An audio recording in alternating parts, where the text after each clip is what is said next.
Hey everyone, welcome back. Chapters 741 through 750 of the previous episode.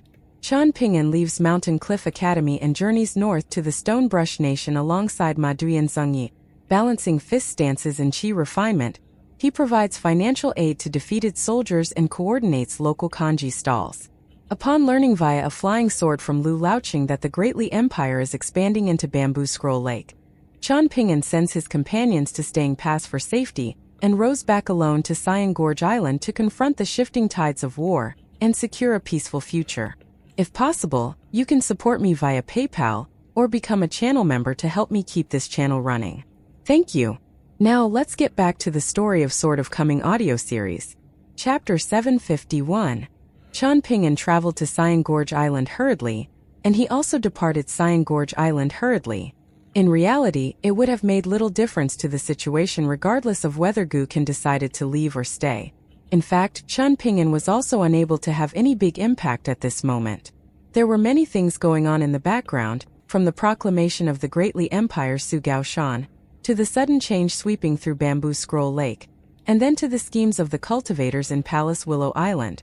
As long as Qian Ping'an was unwilling to leave the central region of the Eastern Treasured Vile Continent, it would make no difference at all where Gukan decided to stay. However, Gukan choosing to remain at Cyan Gorge Island to protect the Spring Courtyard mansion of his own will was naturally the best outcome. Qian Ping'an left on his boat. He returned to Green Parasol City and walked ashore. He had rowed past Hibiscus Mountain, and the ancestral hall over there had already been dismantled. Flames had burst into the sky when the fire dragon had soared into the world back then, and the might of the flames had been no weaker than the tumultuous waves summoned by Gukan's small catfish. Those in Bamboo Scroll Lake who possessed a high cultivation base and had been keeping an eye on Gukan had all mistakenly thought that the fire dragon was the nemesis to Gukan's great Tao. As such, its appearance would definitely lead to an explosive battle between fire and water. To their surprise, however, the outsiders who were rumored to be sticky rod officials from the Great Li Empire had actually chosen to relent and leave. Even so, everyone had still been treated to a delightful show afterward, with the mysterious young lady in azure joining forces with a strange young boy with a birthmark on his glabella and killing a 9th-tier sword cultivator from the luminous Vermilion Empire. Not only had the sword cultivator's physical body been reduced to nothing but mere food, but it was even said that his nascent soul had been captured and detained as well. In other words, the two elderly cultivators, who had disguised themselves as a young boy and a young lady, had held back significantly during their battle with the 9th-tier sword cultivator. This was a terrifying revelation.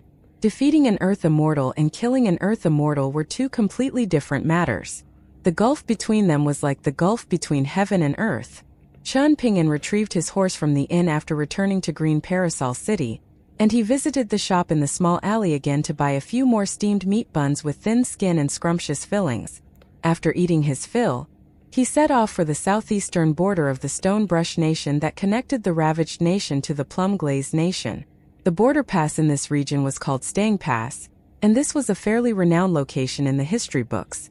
There were all kinds of stories regarding Staying Pass, with some saying that it was here where the founding emperor of the luminous Vermilion Empire had successfully secured the services of a strategist from an impoverished clan, a strategist who had famously helped him establish his nation.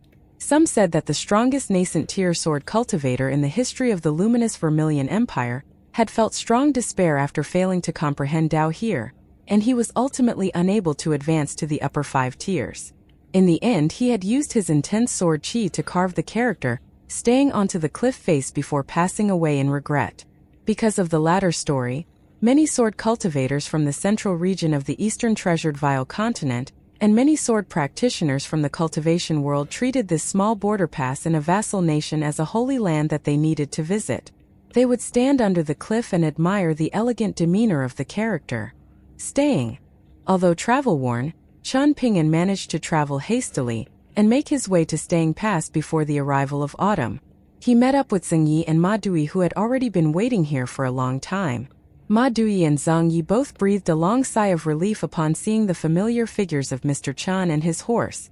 In the beginning, the two of them had felt quite relaxed and free without Qian Ping'an watching over them. Zheng Yi had also been carrying Qian Ping'an's Hall of the Underworld in his bamboo case, so the two of them could at least summon a few cave abode tier ghosts handpicked by Chan Ping'an if they faced any grave danger. This would be more than enough for them to travel safely around the cultivation world of the Stonebrush Nation, as long as they weren't too haughty and arrogant. Thanks to this, Zhang Yi and Ma Dui had initially wandered around in an unrestrained manner, speaking and acting as they pleased. As time went on, however, they gradually started to feel a sense of apprehension, so much so that they would sometimes jump at shadows. They would feel afraid even when they just caught sight of scouts from the Great Li Empire wandering around the outskirts of the city. Only then did they realize how different things were without Mr. Chan by their side. There would indeed be more rules and restrictions with Mr. Chan around, but the young boy and the female ghost would at least feel at ease. Zheng Yi and Ma Dui had privately discussed these feelings before, yet they had failed to draw any concrete conclusions. They felt like there was more to it than just Mr. Chen's relatively high cultivation base. They visited the famous landmark at Staying Pass, and they looked up together at the huge characters engraved on the steep cliff face. Zheng Yi and Ma Dui astutely noticed that Mr. Chan appeared even more anxious after going on a trip to Bamboo Scroll Lake by himself. Chan Ping'an was aware of this as well, so he retracted his gaze from the cliff face after pondering a while, saying frankly to them, "I obtained 2 jade tablets before coming here. I wanted to visit the Great Li Empire Su Gao Shan, but I failed to get an audience with him." Zheng Yi didn't think too much about this, and he simply felt a little disappointed on behalf of Mr. Chan. Meanwhile, Ma Dui was keenly aware of the ever-changing complexity of this situation. There were definitely hidden dangers. Chan Ping'an tried his best to remain nonchalant as he smiled and said, "There are many things that we'll never know the answer to if we don't try. If we make a choice, on the other hand, then we'll definitely be faced with either a good outcome or a bad outcome. What I face right now is a bad outcome. Not only did I fail to gain an audience with Su Gao Shan, but I might have even alerted my enemies. In any case, it's without a doubt that I've caught the attention of Great General Su Gao Shan, so we must remember to be extra careful in the future. If any of you inadvertently discover accompanying cultivators of the Great Li Empire while we're traveling through the Plum Glaze Nation, just pretend that you didn't see anything at all. Rest assured, the situation isn't so bad that we'll face life-threatening dangers." Zheng Yi nodded in response, yet he couldn't help but feel extremely worried. Meanwhile, Ma Dui was a very open-minded person, so she immediately grinned and said, "I don't care as long as we aren't shooed away by the Great Li Empire. They can look all they want, and not a single copper coin will be able to leave our possession. It would be great if the two of you could complement each other's personalities better," Chan Ping'an said in exasperation. Ma Dui shot a glare at him and exclaimed, "Please don't go matchmaking on a whim, Mr. Chan. Zheng Yi doesn't catch my eye at all." Zheng Yi smiled bashfully, not daring to retort Ma Dui by saying that she also didn't catch his eye. There was only a smattering of people at the foot of the mountain cliff, with most of them being merchants from the Stonebrush Nation or the Plum Glaze Nation who needed to cross the border pass. Most of them were quite young as well, and they hoped to brag about their visit to this mountain cliff after they returned to their hometowns. As for the older merchants and members of the cultivation world, they had already seen the character staying on the cliff face countless times. However, the cliff face was genuinely unable to make them stay. A group of sword practitioners from the cultivation world galloped over on their horses just as Chan Ping'an and his 2 companions turned around. After dismounting their horses and taking off their swords, the sword practitioners turned to the cliff face and respectfully bowed to pay their respects. There was an elder among the group, and he loudly explained the historical importance of this cliff face to the younger sword practitioners standing around him. He was filled with spirit and passion, and he naturally had to heap praise onto sword users like themselves. The young men and young women were glowing with pride and excitement as they listened to the elder's explanations. They were most likely youths from a force in the cultivation world who had ventured out to train. Chan Ping'an could naturally discern the elder's cultivation base. He was a 5th-tier martial artist with a relatively solid foundation. In a relatively small vassal state like the Plum Glaze Nation, the elder could most likely be regarded as a widely renowned elite in the cultivation world. However, the elderly sword practitioner would have no chance of advancing to the 6th tier in his lifetime unless he came across a huge fated opportunity. This was because his vitality was waning, and it also appeared as if he had suffered severe wounds in the past, causing his soul to be very unstable. As such, the barrier to the 6th tier was like an insurmountable wall to him. If he came across a younger martial artist at the same cultivation base, he would naturally prove the notion of youths being livelier and stronger. Most encounters in the cultivation world were but fleeting, and the two parties merely rubbed shoulders with each other before the 3 steeds rode off into the distance. The elder turned around and looked at the disappearing figures of the 3 steeds, and a slender young girl with slightly longer eyebrows asked, "Master, that young man dressed in azure is carrying both a sword and a saber by his waist. He's clearly a member of the cultivation world. So can you tell if he's a powerful elite hiding his power?" "It's not the case that a person dressed in azure and carrying a sword is necessarily a sword immortal," the elder replied with a smile. They jumped back onto their horses and navigated through the border pass, continuing on their training journey through the world. Plum Glaze Nation was relatively peaceful, and this was in stark contrast to the chaos currently embroiling the Stonebrush Nation. Not long ago, a righteous pillar official of the Stonebrush Nation who had generational friendship with the elderly sword practitioners clan had sent him a secret letter, saying that a powerful eunuch in the Stonebrush Nation wanted to kill the elderly sword practitioner as well as all of his innocent acquaintances. In the letter, the loyal and righteous official who enjoyed an equal standing with the scholarly core censor had frankly expressed his willingness to remain in the capital and die for his nation. That way, he could show the barbarians from the Great Li Empire that there were still a few courageous scholars in the Stonebrush Nation who weren't afraid of death. However, he hoped that his friend in the cultivation world could look after the descendants of his clan and bring them to the Plum Glaze Nation to avoid the imminent catastrophe. That way, he could feel at ease as he left the world. After navigating through Staying Pass, the land that their horses trotted on was the land of the Plum Glaze Nation. The righteous official had especially stressed several matters in the letter, causing the elderly martial artist and his companions to sigh with emotion as they read it. It was because of this that they didn't hesitate to travel across the cultivation world and put themselves in danger to protect the young descendants of the official's clan. The Imperial Han clan is both honest and modest, and the emperors both past and present have always regarded scholars and literati very highly. The Imperial Han clan has nurtured scholars for 200 years, never once treating them poorly. In turn, we can't have all of the scholars shamefully betray the trust of the Imperial Han clan. The elderly sword practitioner sighed in his mind as he sat on horseback. The heavy cavalry of the Great Li Empire was also threatening the borders of the Plum Glaze Nation right now. Heaven and earth were vast. So was it truly that difficult to carve out a land of peace for the common people and scholars?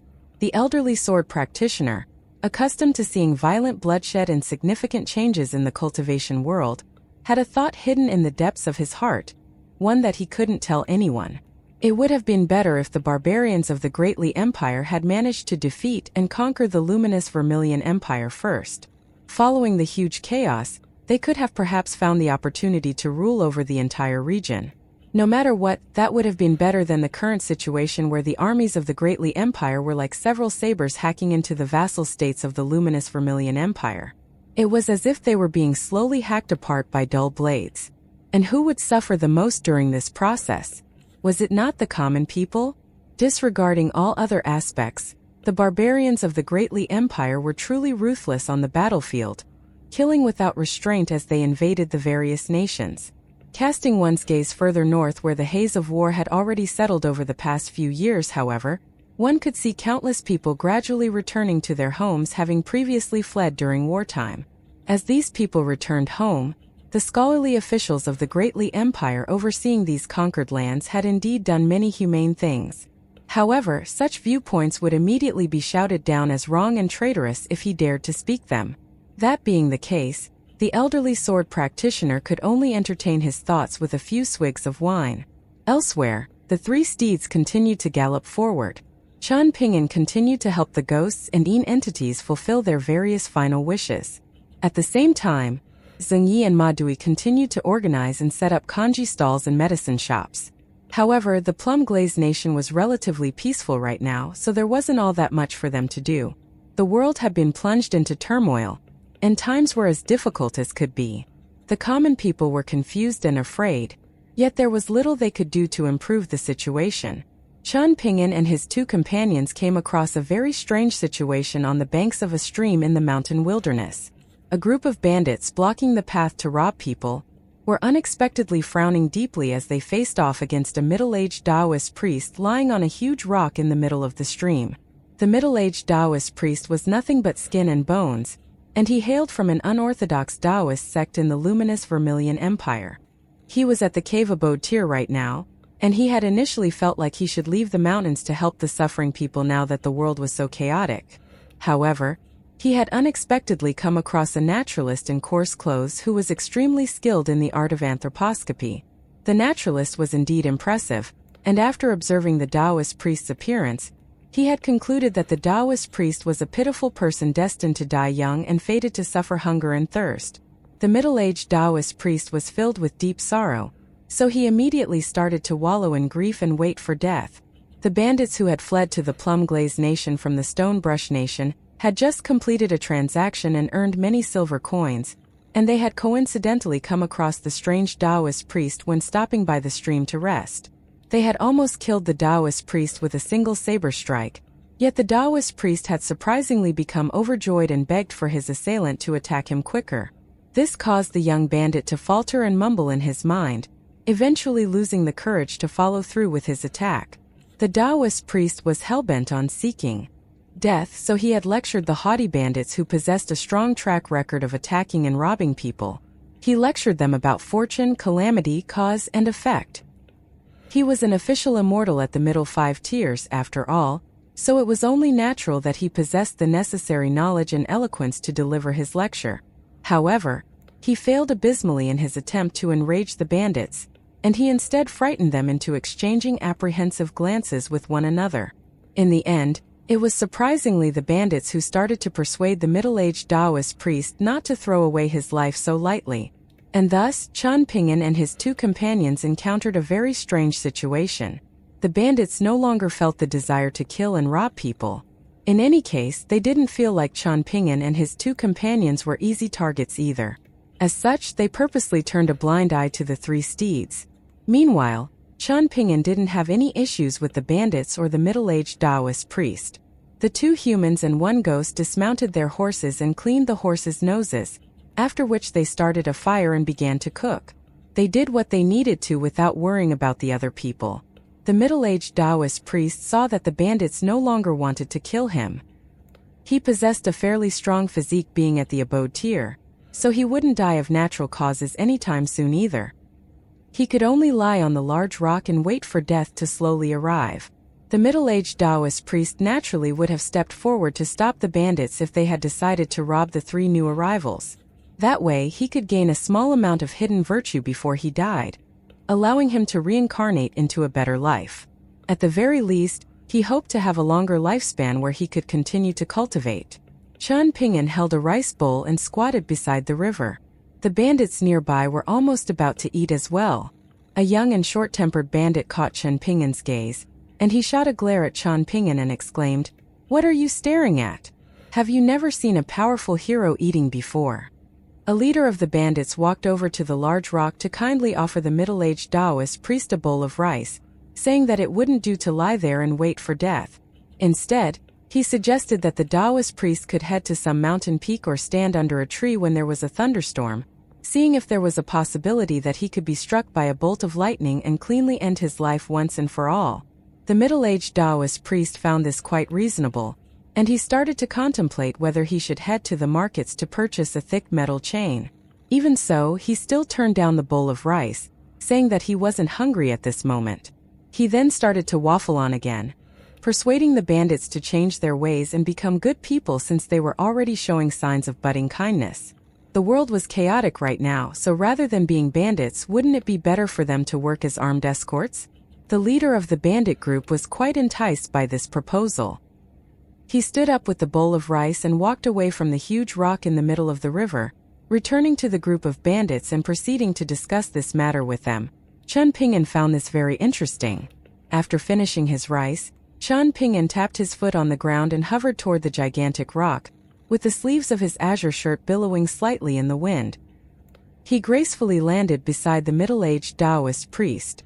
The young and short-tempered bandit almost spat out a large mouthful of rice, yet the leader of the bandits smacked him on the back of the head and scolded, "What are you staring at? Have you never seen powerful heroes from the cultivation world before? Qian Ping'an sat cross-legged on the gigantic rock and asked with a faint smile. Why are you seeking death, Taoist Senior? The middle-aged Taoist priest was actually a friendly person, and he closed his eyes and replied softly, I'm destined to die early, and I'm fated to never attain the great Tao. What else can I do but seek death? Qian Ping'an smiled and said, Taoist Senior, are you aware of the so-called proper scripture that all of the three teachings promote? It's the ancient scripture that everyone refers to as the paramount among scriptures. In this scripture there's a line that goes, the great Tao numbers 50, the heavens form 49, and the humans flee with 1. The middle-aged Taoist priest nodded and added, there are 50 regulations of the great Tao, of which the heavens manifest 49 regulations unchangeable by humans. We thus say that from the great Tao comes 1, from 1 there comes 2, and from 2 there come the all things. 2. Cultivators face significant hardships when challenged by internal demons, and these demons in the mind are incredibly difficult to vanquish, even if one commands an army of 1 million powerful soldiers, Qian Ping'an said. The middle-aged Taoist priest sat up and sighed in grief, lamenting, I understand all of these principles, but I'm nothing more than an abode-tier cultivator with mediocre talent, so how can I dare to dream of attaining the great Tao? I feel truly apprehensive, and after mulling over things for a long time, I was ultimately unable to break through the barrier in my heart. I can only place my hopes in my next life. Qian Ping'an glanced at the bandits nearby before nodding and replying, Indeed. It's easy to defeat bandits in the mountains, but it's difficult to defeat the bandits in one's mind. The middle-aged Taoist priest put on a forced smile and said, I appreciate your kind intentions. This was a chance encounter in the mountains, a chance encounter between an emaciated middle-aged Taoist and a haggard young man. Neither of them dwelled on their troubles, quickly letting the matter slide after just a brief mention. The short conversation between them ended just like that. The bandits breathed a long sigh of relief, especially the young and short-tempered bandit. He felt like he had just survived a close brush with death. Zhang Yi was unable to understand the middle-aged Taoist priest's thoughts, so after they traveled far away, he asked in a quiet voice, Mr. Qian, are there truly people in the world who are willing to lie there and wait for death? Qian Ping'an nodded and explained, there are all kinds of strange matters on the path of cultivation. According to the teachings of Buddhism, that Taoist priest can only be struck and startled awake after he comes to an understanding himself. Otherwise, it will be impossible for him to obtain enlightenment and become a Buddha on the spot even if he's struck by an eminent monk. Instead, he'll only get a massive welt on his head and yell in pain. Have the two of you heard that Buddhist story before? An eminent monk once said that the body is the tree of wisdom, and the heart is like the stand of a bright mirror, one that should be frequently wiped clean and kept free of dust. However, another eminent monk said that there is neither a wisdom tree nor a mirror stand, so since all is void, where can dust possibly settle? 3. Do you think one Buddhist chant is more profound than the other? I don't understand these things, Zhang Yi replied with a shake of his head. The latter saying is naturally more profound, Ma Dui replied with a smile. Qian Ping'an sighed softly with emotion and remarked, judging these sayings against the tenets of Buddhism, perhaps the latter saying is indeed more profound. However, the former saying is like a boat that all confused people in the world can step onto. Only when a person rows across the river of confusion themselves and puts down the bamboo pole, eventually standing up to step onto the opposite shore, can they claim that they've comprehended the latter saying.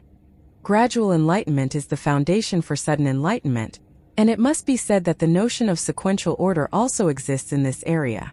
One's heart is almost bound to be contaminated by dust in the mortal world, so if one doesn't wipe away the dust, leaving their hearts dull and contaminated, how can one hope to naturally arrive at the opposite shore and become a bodhisattva?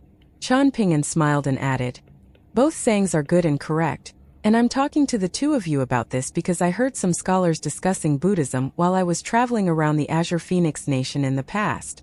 They regarded the former saying with complete disdain, and they only admired and praised the latter saying. Not only that, but a few miscellaneous books that were similar to the Notes of Literati also had a tendency to subtly criticize the former saying. I simply feel isn't very good. Madui smiled and remarked, I rarely ever heard Mr. Chun talk about Buddhism in the past, But it turns out that Mr. Chan has actually been dabbling in Buddhism for quite a long time already. Mr. Chan is truly knowledgeable and well-read, and I can't help but feel a deep sense of admiration. Ma Dui made a face before continuing. Arg, I can't go on anymore. Even I'm unable to keep making things up. Chan Ping'an smiled faintly and suggested, this goes to show that you still need to work on your flattery skills. Afterward, the three of them came across a famous landmark that was filled with immortal aura. This was a deep pool with no owner, and the pool already radiated with the biting cold of midwinter even though it was only the beginning of autumn. There were vermilion characters engraved on the cliff face behind the pool, and the origin of these engravings couldn't be found, not even in the local county chronicles. The engraving read, on an ancient wall the colorful illustration of a dragon's tail shimmers gold. Riding upon it a rain god charges into the autumn pool. 1. Chan Ping'an and the others looked up, and they could indeed see some hints of a colorful painting that vaguely resembled a flood dragon. At the same time they couldn't see a single fish in the emerald green water beside their feet. Chan Ping'an retracted his gaze and placed a hand in the pool water.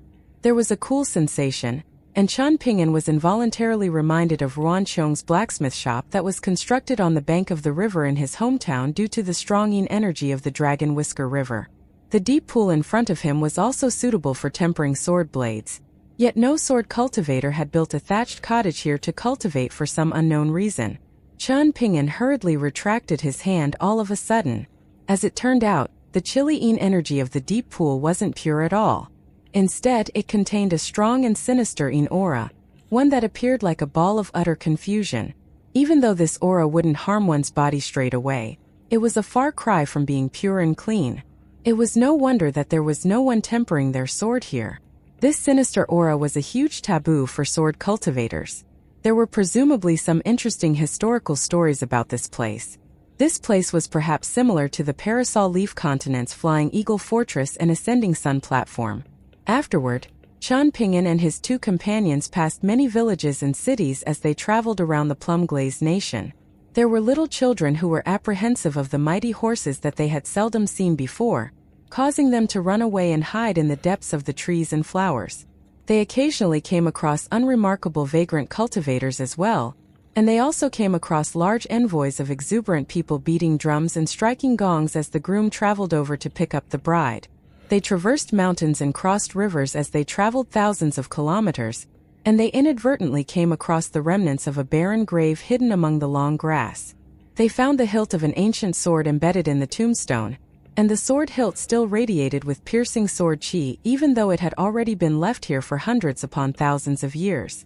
The sword hilt was clearly an impressive spirit tool, yet it was already on the verge of crumbling apart due to the lack of care and nurturing over the many years. Ma Dui wanted to grab the sword hilt and take the sword away, what with it being an ownerless item stuck in the tombstone.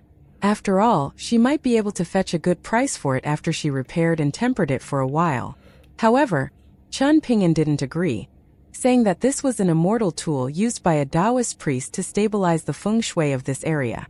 It was because of this sword hilt that the murderous aura of this area was suppressed, preventing it from seeping into the surrounding areas and wreaking havoc. Ma Dui was a yin entity, so how could she not notice this? It was simply the case that she didn't care. She smiled and said, "Let's pull out the ancient sword first. If there's truly a demon or evil spirit suppressed in the tombstone, and if it truly jumps out to cause trouble, then we can also take this opportunity to subdue demons and eliminate fiends. We'll obtain both a spirit tool and hidden virtue, so won't we be hitting two birds with one stone?" Chan Ping'an shook his head and replied, "This pertains to ancient matters with complicated relationships, so how can we be so sure that there aren't any hidden grievances and complexities?" Ma Dui pouted slightly and grumbled, "Mr. Chan, you're good in all other areas, but you're far too hesitant and indecisive when it comes to doing things." Chan Ping'an smiled and said, "Little children are weak, but they're still capable of smashing porcelain bowls and wares.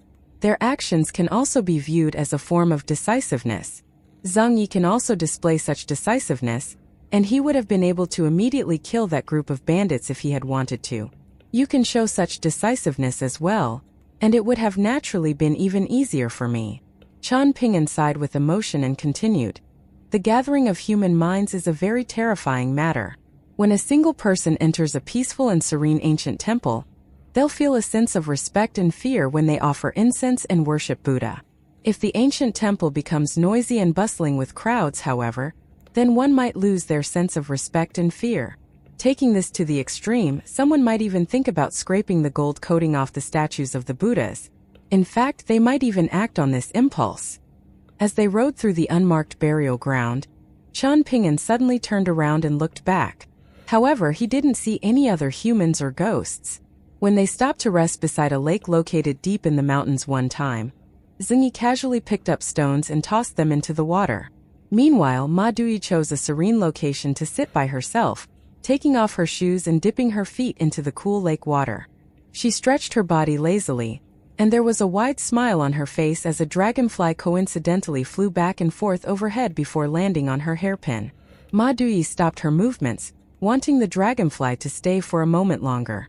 In the distance, a young woodsman carrying a bundle of firewood inadvertently walked by, stopping as he stared at her in a daze. He mistakenly thought that she was a celestial maiden, and he couldn't help but fall in love with her. However, he also felt a sense of shame and unworthiness. Ma Dui raised her hand and shooed the dragonfly away, after which she turned around and pinched the collar of her fox fur coat. She was just about to pull her coat back in one swift motion to frighten the young villager boy who was enchanted by her beauty.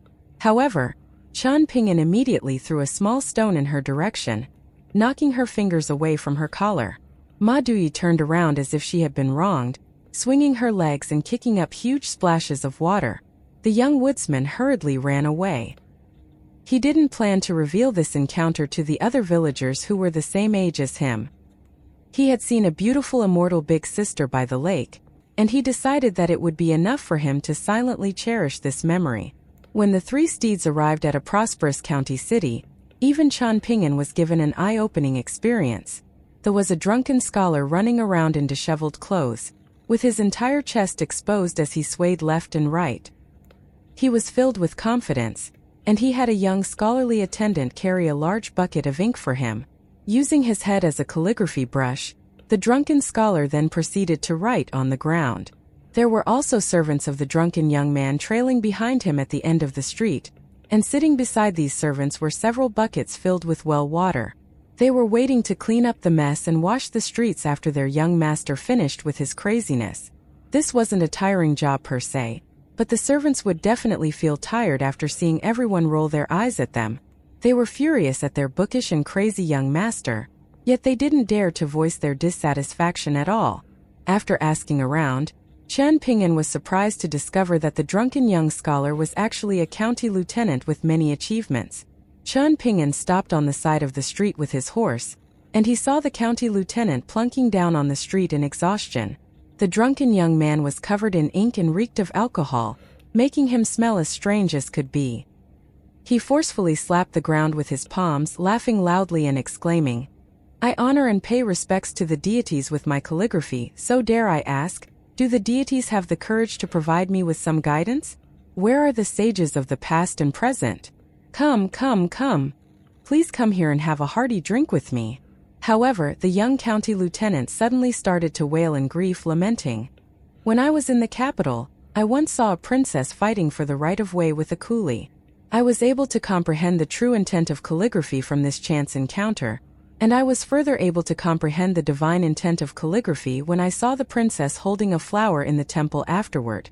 Come on, look at the characters that I've written for you." Zhengyi was dumbfounded, and he said to Jian Lai, "Mr. Jian, what is he writing? I don't recognize a single character."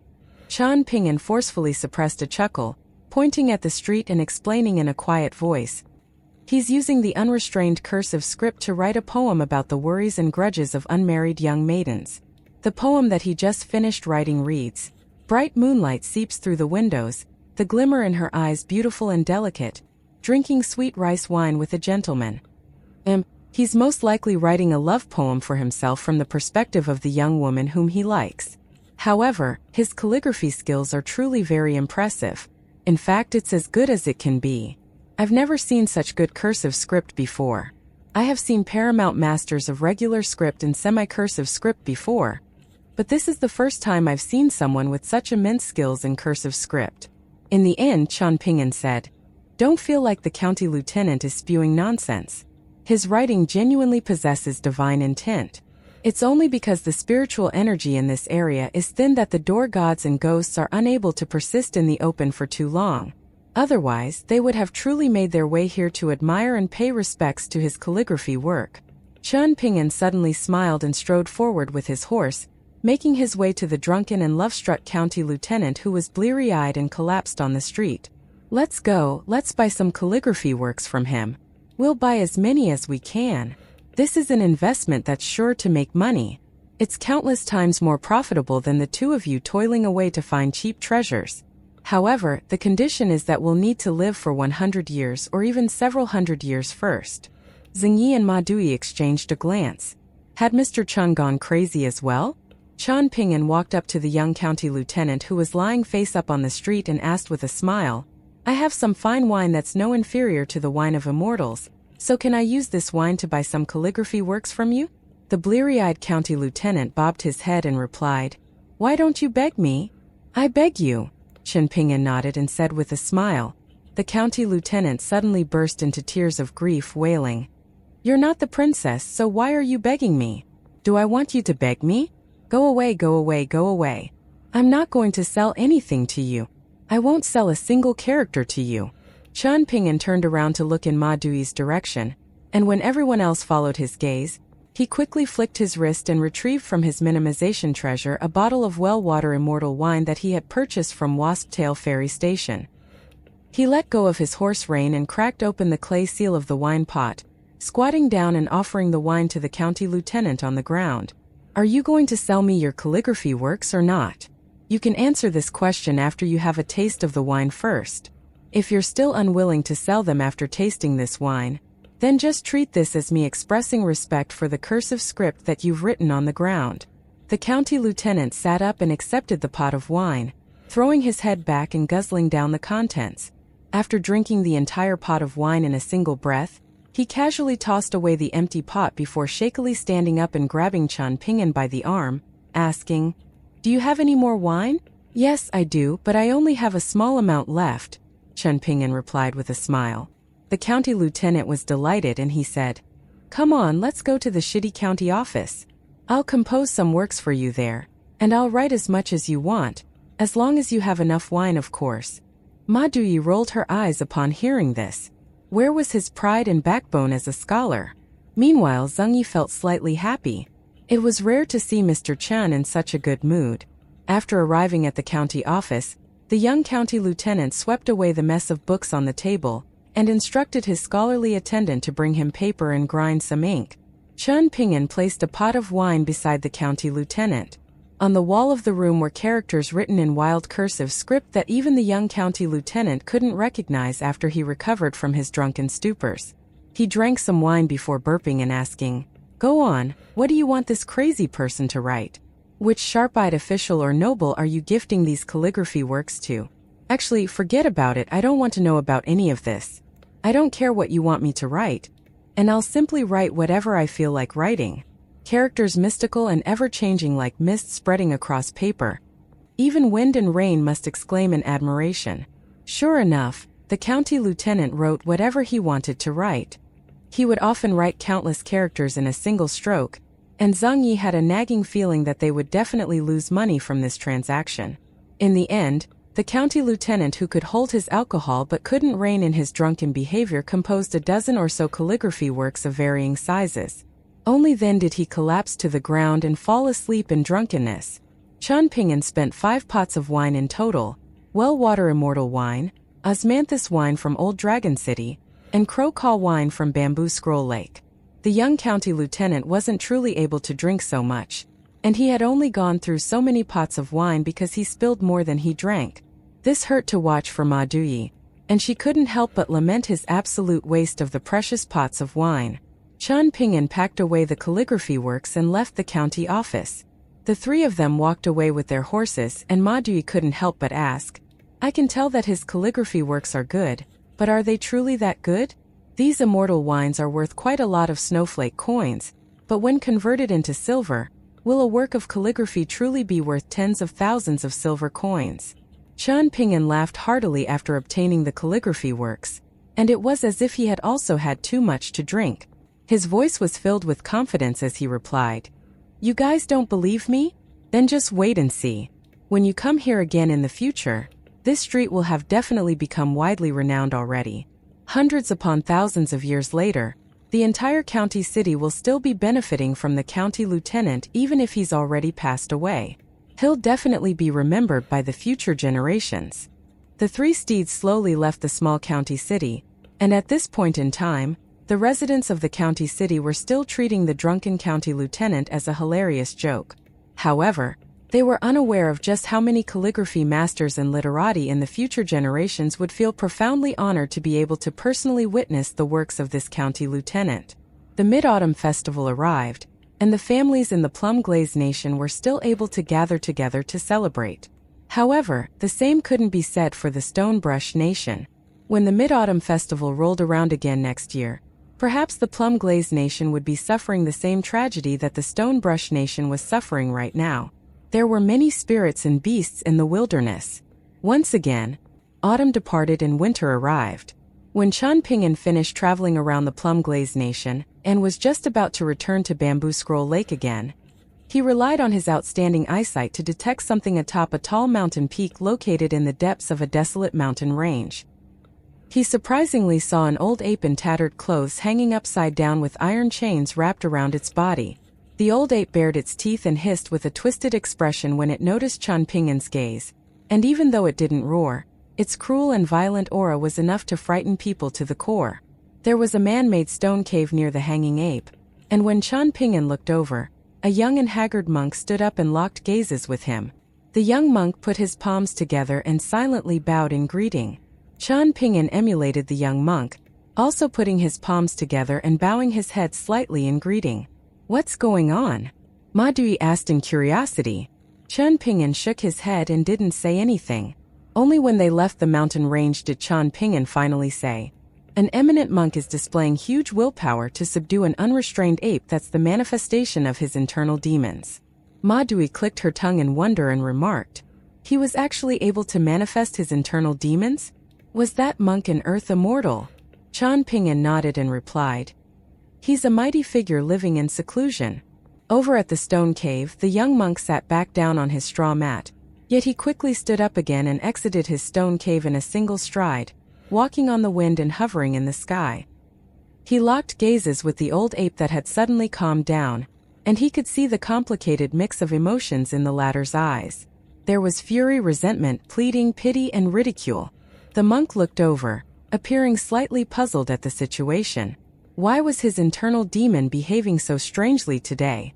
Before this, the old ape hadn't spared so much as a single glance at the earth immortals who had flown past on the wind or their swords. The young monk came to some sort of realization, with a faint smile spreading across his face as he once again bowed his head and put his palms together in a prayer, speaking a Buddhist chant as he did so.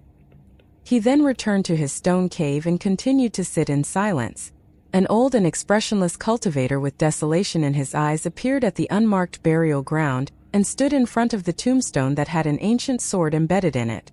There was brimming energy underground, and the malicious ghosts and entities hiding in the mountain roots were unable to change their nature, even though they could tell that the old cultivator was most likely a powerful earth immortal. Murderous aura gathered together, attempting to surge out from the ground. However, sword chi would thunder down like rain whenever the malicious ghosts surged upward, causing howls of agony to reverberate through the ground. The old cultivator was naturally unafraid of these entities. However, he frowned slightly and murmured to himself, "How very strange. They aren't afraid of the golden courtier aura that I'm purposely exuding, yet they were afraid of a young man who didn't appear like anything in particular." Qian Ping'an and his two companions settled down in an immortal inn. This was a rare luxury that they seldom enjoyed. Ma Dui fell back into the soft blankets, an intoxicated expression on her face. She could endure hardships, but she also needed to enjoy some luxuries. Zhang Yi didn't think much about this, and he simply cultivated in his own room. Qian Ping'an asked the Immortal Inn for an immoral news report, and he learned that the imperial court of the Plum Glaze Nation had also started to argue amongst themselves. However, they weren't arguing about whether they should repel the barbarians of the Great Li Empire, and they were instead arguing about how they should staunchly defend their nation. One had to realize that the emperor and officials of the Plum-Glaze nation had made this decision knowing full well how perilous the situation would become. After all, they had already witnessed the capital of the Stonebrush nation falling to the barbarians of the Great Li Empire. Meanwhile, the chaotic imperial court of the Stonebrush nation finally welcomed the arrival of a new emperor, with noble King Han Jingling taking the throne. At the same time, Huang He's father became the top military general of the Stonebrush nation, without losing a single soldier on the battlefield. As a friend of Emperor Han Jingling during difficult times, Huang He was also bestowed a new title, rising rapidly to become an assistant minister of the Ministry of Rights in a single go. With both father and son holding high-ranking positions, a large number of descendants of the Huang clan were able to rise in status as well, gaining power in the imperial court. They looked to have a bright and limitless future. One after another, and from the capital to the regions, countless scholarly officials and military generals of the Stonebrush nation chose to die for the sake of their nation. They refused to yield to the Great Li Empire, even if it was for something as simple as plastering the door gods of the Great Li Empire to their gates. Some of the younger clan descendants were unwilling to accompany their clan leaders in death, so they sneakily put up the two door gods of the enemy nation behind their clan leaders' backs. Some were even more ruthless and extreme, directly tying up their clan leaders to prevent them from running outside and tearing down the door gods. They even scolded their clan leaders for being undutiful descendants, who were a great disappointment to their ancestors. People acted in a myriad ways, and each person understood their own joys and sorrows. On the immortal report that was written in an eloquent manner, the trivial pieces of information that were treated as entertainment and topics for small talk were the complete opposite for the actual clans involved. These were matters that pertained to their life and death, matters that would decide whether their clans would be destroyed and their descendants banished to the regions. Compared to the unremarkable Stonebrush nation, the huge changes taking place in Bamboo Scroll Lake were far more astonishing and frightening. Great General Su Gaoshan had started to dish out consequences and punishment starting from the beginning of autumn. With Millet Grain Island, Oriole Island, and Azure Mound Island at the forefront, many islands and forces in Bamboo Scroll Lake started to pledge their loyalty to the Great Li Empire one after another. They were willing to hand over half of their wealth, as well as the genealogical records in their ancestral halls, which were initially of great significance. Su Gaoshan hosted a banquet at the Fan clan's residence in Pond Water City, although he was the host in name only, with the actual host being a mere third-rank subordinate general. There were also several accompanying cultivators picked out from the various armies, and they were responsible for providing hospitality and welcoming the esteemed guests. By refusing to show up, Su Gaoshan was displaying his unwillingness to give any face to the obediently surrendering forces of Bamboo Scroll Lake. Chen Ping'an was completely unsurprised by this. Not long ago, he had handed the army of the Great Li Empire his jade tablet that signified his status as a guest elder of Cyan Gorge Island, saying that he wanted to seek an audience with the great general. In the end, Su Gaoshan's reply was very direct, and it was clear that it had come directly from his mouth. His reply was two simple words: "Piss off." Chen Ping'an didn't feel angry or vexed, and he had simply felt a slight sense of helplessness. As for Cyan Gorge Island, which had lost Lu Jimao, it was also unwilling to fall behind the other islands. With Whitefish Island's Tian Hujuan and the Golden Courtier Yugue leading the way, several Golden Courtier cultivators who were powerful enough to bring significant change to Bamboo Scroll Lake also attended the banquet hosted at Pond Water City. However, their seats weren't at the very front, and they were actually seated even further back than the guests from Heavenly Governess Island. These were the vagrant cultivators from Bamboo Scroll Lake. They dared to fight with their lives, and they also dared to cower and surrender to others. They could lead and rule over others, but they could also submit and serve if the situation wasn't in their favor. Chen Ping'an speculated that the cultivators on some islands would be unwilling to so easily offer up half of their wealth. However, there most likely wouldn't be any need for the heavy cavalry of the Great Li Empire or their accompanying cultivators to punish these stubborn cultivators, and Millet Grain Island's Tan Yuani, the Golden Courtier couple from Oriole Island, and several other powerful forces would presumably help Great General Su Gaoshan deal with these so-called small issues. There was absolutely no need for Su Gaoshan to worry about these trivial matters, and the powerful forces of Bamboo Scroll Lake would be more than happy to deal with these troublemakers and hand their heads and wealth over to Su Gaoshan as congratulations for his victory. Su Gaoshan's ability to slice through Bamboo Scroll Lake was largely thanks to his powerful army, as well as the seemingly united, but actually disjointed cultivators of Bamboo Scroll Lake. However, there was another critical factor, and this was General Chao Ping's ability to carve through his enemies with ease.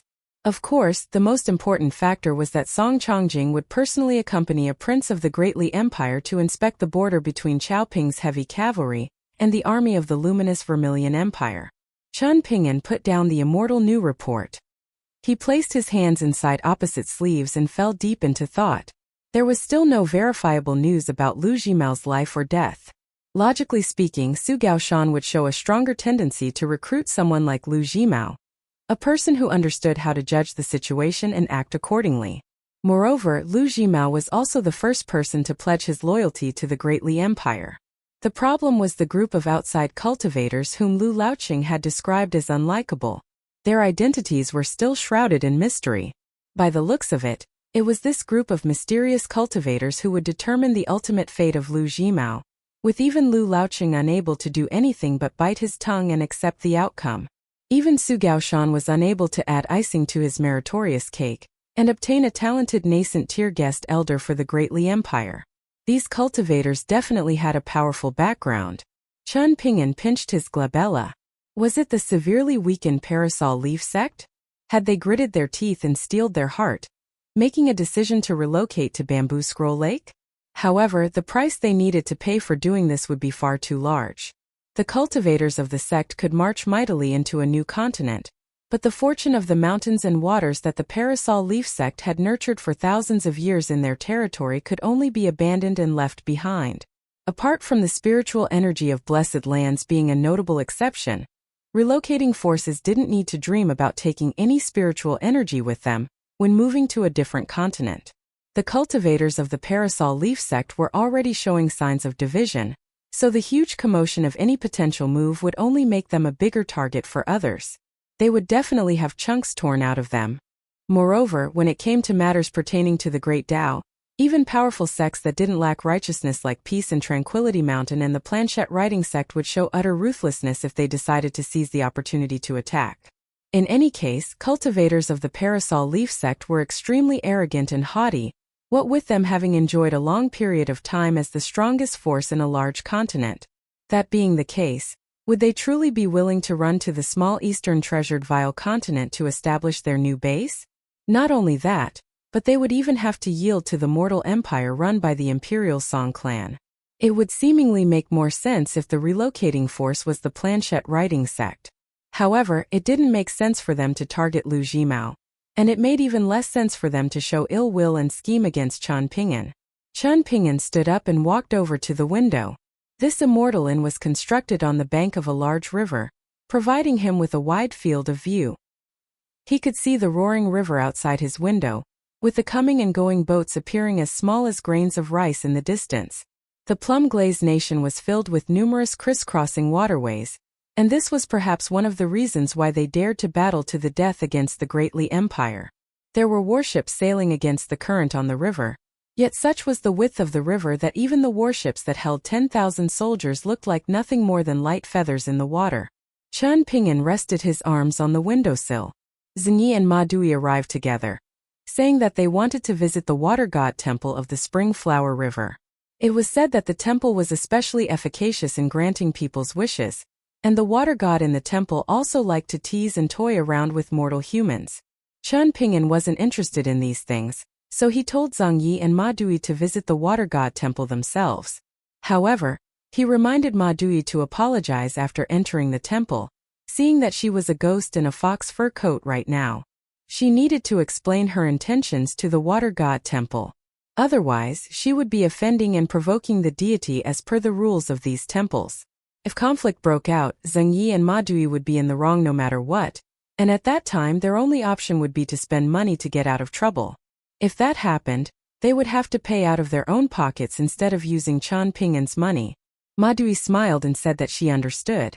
They had traveled so extensively through the cultivation world already, so there was no need for Mr. Chen to so pedantically pore over these details again and again. Chen Ping'an didn't know whether to laugh or to cry. Traveled extensively through the cultivation world? As of now, she and Zhang Yi had only traveled through the territories of 2 small vassal states. Even so, Chen Ping'an didn't voice his thoughts, simply waving his hand and telling them to go ahead and have fun. Otherwise, he would definitely hear several retorts from Ma Duyi. When Zhang Yi was closing the door, Chen Ping'an untied his sword nurturing gourd and tossed it to the young boy, telling him to bring it with him just in case. Zhang Yi was naturally overjoyed, but the sword nurturing gourd was immediately snatched away by Ma Duyi and tied to her waist after he closed the door. Zhang Yi could do nothing about this. Chen Ping'an smiled knowingly upon detecting this. For men to go easy on women, and for stronger individuals to go easy on weaker individuals, was this not a very reasonable thing to do as long as they weren't doing so in a condescending and degrading manner? Only in this way would the world slowly become better and slowly tend toward a state of no wrong. There were a myriad of principles, but they ultimately needed to fall back to the principle of sequential order. He needed to travel around more, so he had traveled this far already. He needed to think more, so he had thought about so much already. Chen Ping'an felt slightly tired and slightly relaxed at the same time, and he closed his eyes and rested on the windowsill just like that. The home was where the heart was, and everywhere in one's home one could rest. In the water god temple of the Spring Flower River located dozens of kilometers away, there was an old man lying on a horizontal beam in the main hall and chowing down on a drumstick. He was wearing an apricot blossom hairpin and dressed in embroidered clothes, making him appear as strange as could be.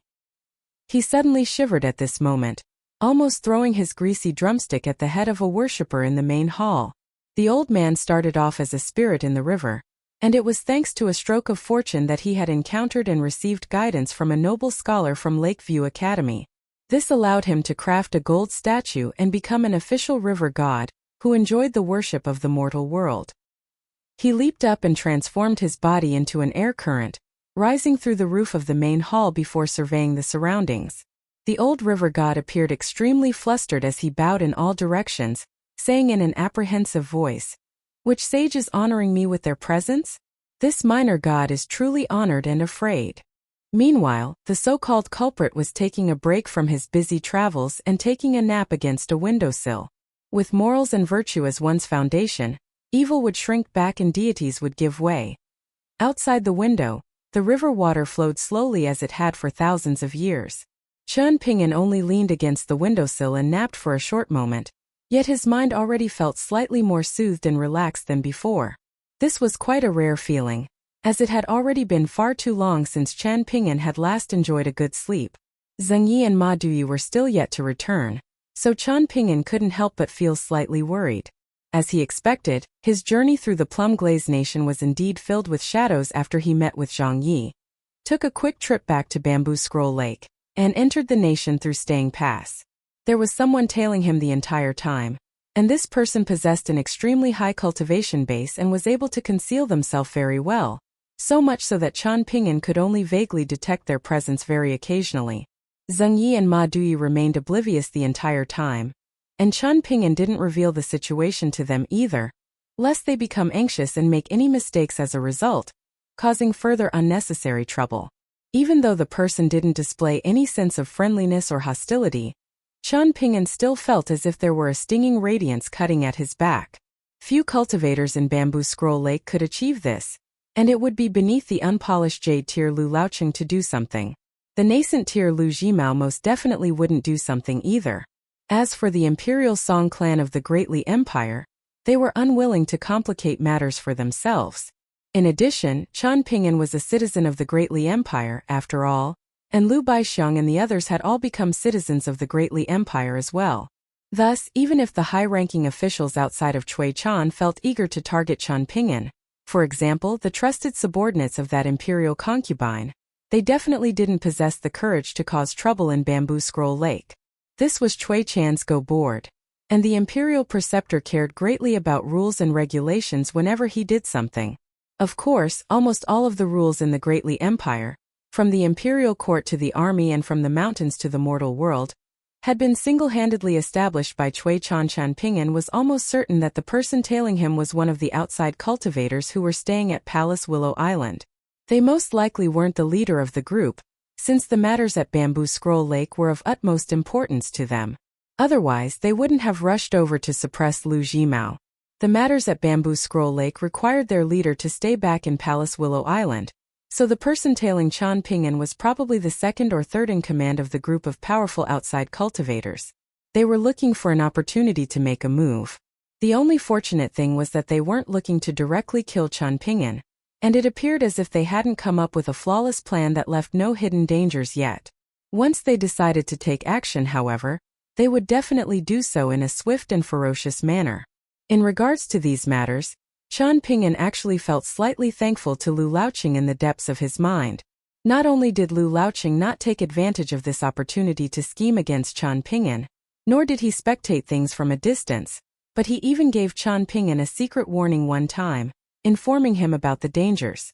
Of course, there was also the possibility that Lu Laoqing had already told the outside cultivators about his possession of a sage's jade tablet, a sage who accompanied the paramount sage in the Confucian temple. As such, the outside cultivators were also worried about Chanping causing mutual destruction and fundamentally ruining their huge schemes in Bamboo Scroll Lake. Even so, Chanping still had a vague feeling that Lu Laoqing was a very interesting person. As such, the former explanation was more likely than the latter. However, it was a shame that Lu Laoqing didn't have the final say on the fate of Bamboo Scroll Lake, rendering useless the two go boards that Chanping had worked so hard to create. These were go boards that pertained to Lu Jimao Tanyuani as well as Lu Laoqing. Chanping had to concede that his go boards had only fared slightly better than being completely swept to the floor by someone. The Greatly Empire Su Gaoshan was using Bamboo Scroll Lake to play a game of Go with those outside cultivators right now. So everyone else including Chanping could only stand on the sidelines and watch. It could be said that all of Chanping's hard work and painstaking efforts had been for naught. However, Chanping didn't think this was the case. Whether or not someone accepted their fate was dependent on whether they understood their fate first. This was the case when Chanping had sought an audience with Su Gaoshan yet had been forcefully told to piss off. Chanping was able to calmly accept this outcome, and this was due to what he had personally seen and heard on his trip through the Stonebrush Nation as well as the reports he had previously read on Willowcatkin Island. Chanping dared to say that he had a relatively good understanding of Song Chongjing's personality, including his impoverished background and many hardships during the earlier stages of his life.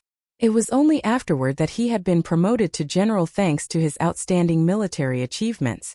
Su Gaoshan enjoyed a lofty status, and he was also a resilient person who had a rock-solid mentality.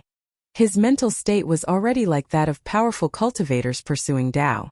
Even if Cui Chan and Song Chongjing still reprimanded Su Gaoshan when issuing orders and analyzing his performances, they presumably still felt a sense of respect for him in their hearts.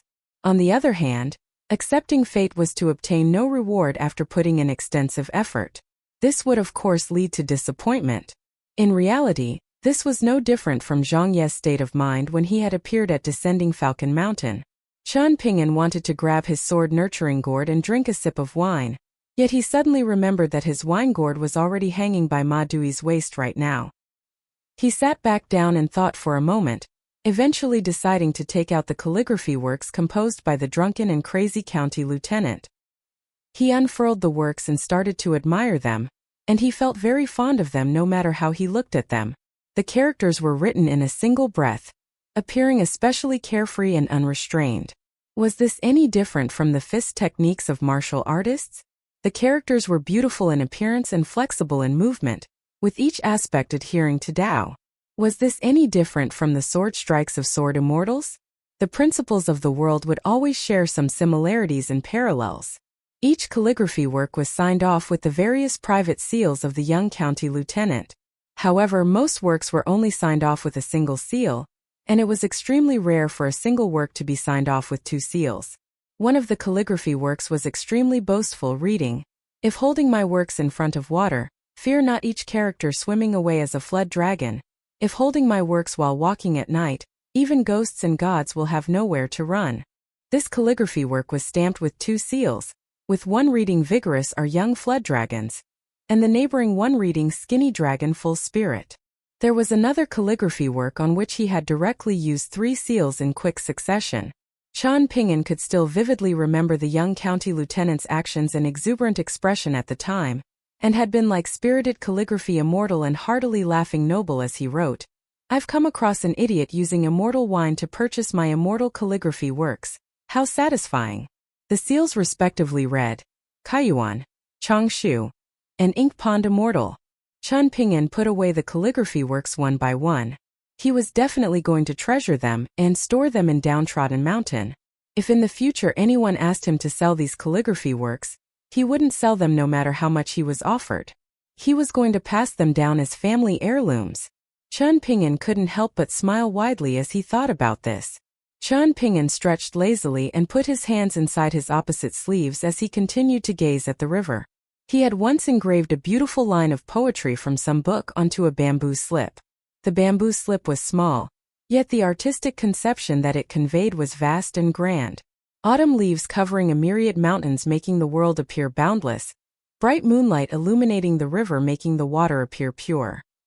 1.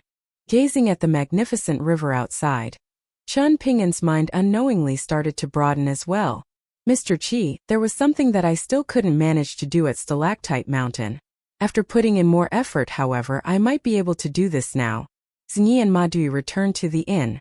Zheng Yi was filled with enthusiasm, saying that they had met the river god of the spring flower river.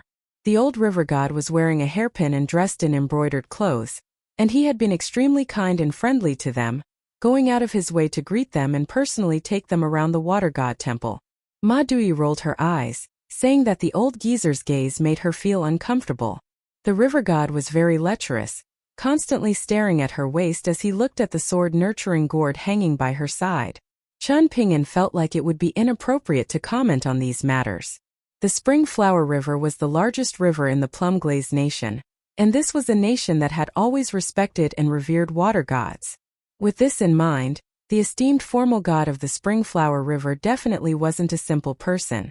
In reality, Qian Ping'an had already come across many official mountain gods and water gods before. He had first come across Go Table Mountain's Wei Bo, and he had then come across the wedding dress female ghost who could be regarded as half a mountain god.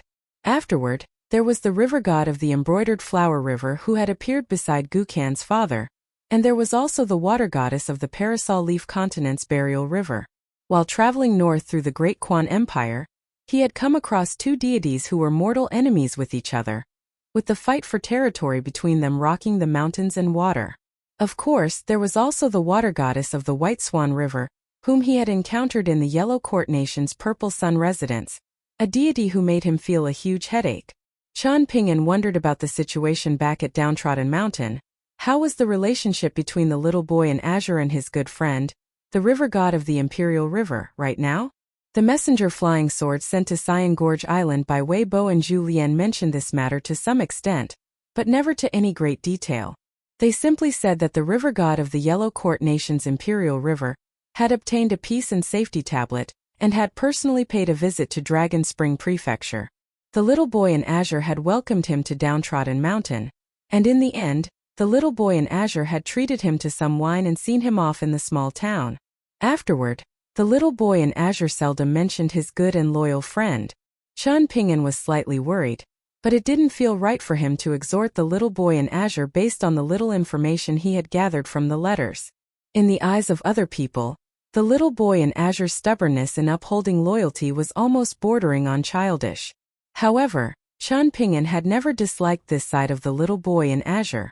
In fact, he felt was the most commendable and praiseworthy aspect of the little boy. Being a little dumber was far better than being so shrewd that one went over the top and appeared anything but smart. At the very least, this was of critical importance in Qian Ping'an's Downtrodden Mountain.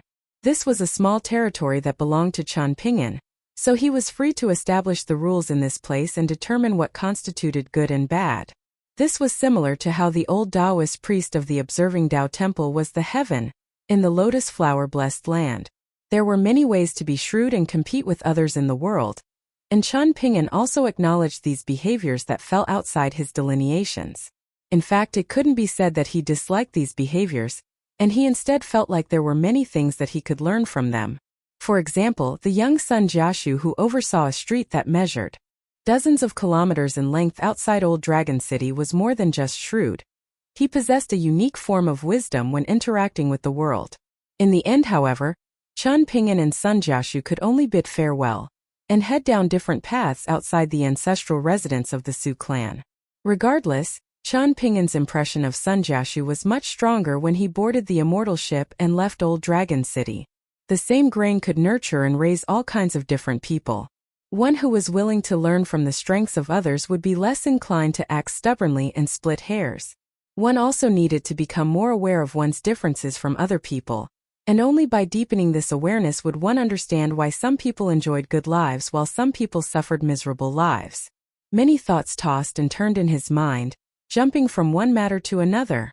This was just like the cursive script of the young county lieutenant, so unrestrained that Zhang Yi seemingly couldn't recognize a single character at a glance. Even so, were they not distinct characters at the very core? When observing characters and appreciating calligraphy, it was fine to not recognize the characters and not be recognized by the characters. One only needed to roughly observe the aura of the characters, and it wouldn't matter even if this wasn't done. When one was a member of this complicated world, however, one would be taught the harsh lessons of life if one didn't recognize the myriad of rules and constraints of the world, especially the rules that were most easily overlooked by the lowest rungs of society. This was completely unrelated to the notions of good and bad. The great Tao was selfless, and as the seasons cycled and the river of time flowed, it wouldn't help for one to lament. If only I had known earlier. After they suffered hardships and difficulties, Chen Ping'an felt slightly anxious. The fiery young Taoist priest carrying a golden sword nurturing gourd on his back had said before that he was going to relocate to a different world. In that case, wouldn't the lotus flower-blessed land also be brought away to the heavenly world? What would happen to Imperial Preceptor Zhongqiu of the Southern Garden Nation and Chao Qinglang? Would he still have the opportunity to see them again in the future?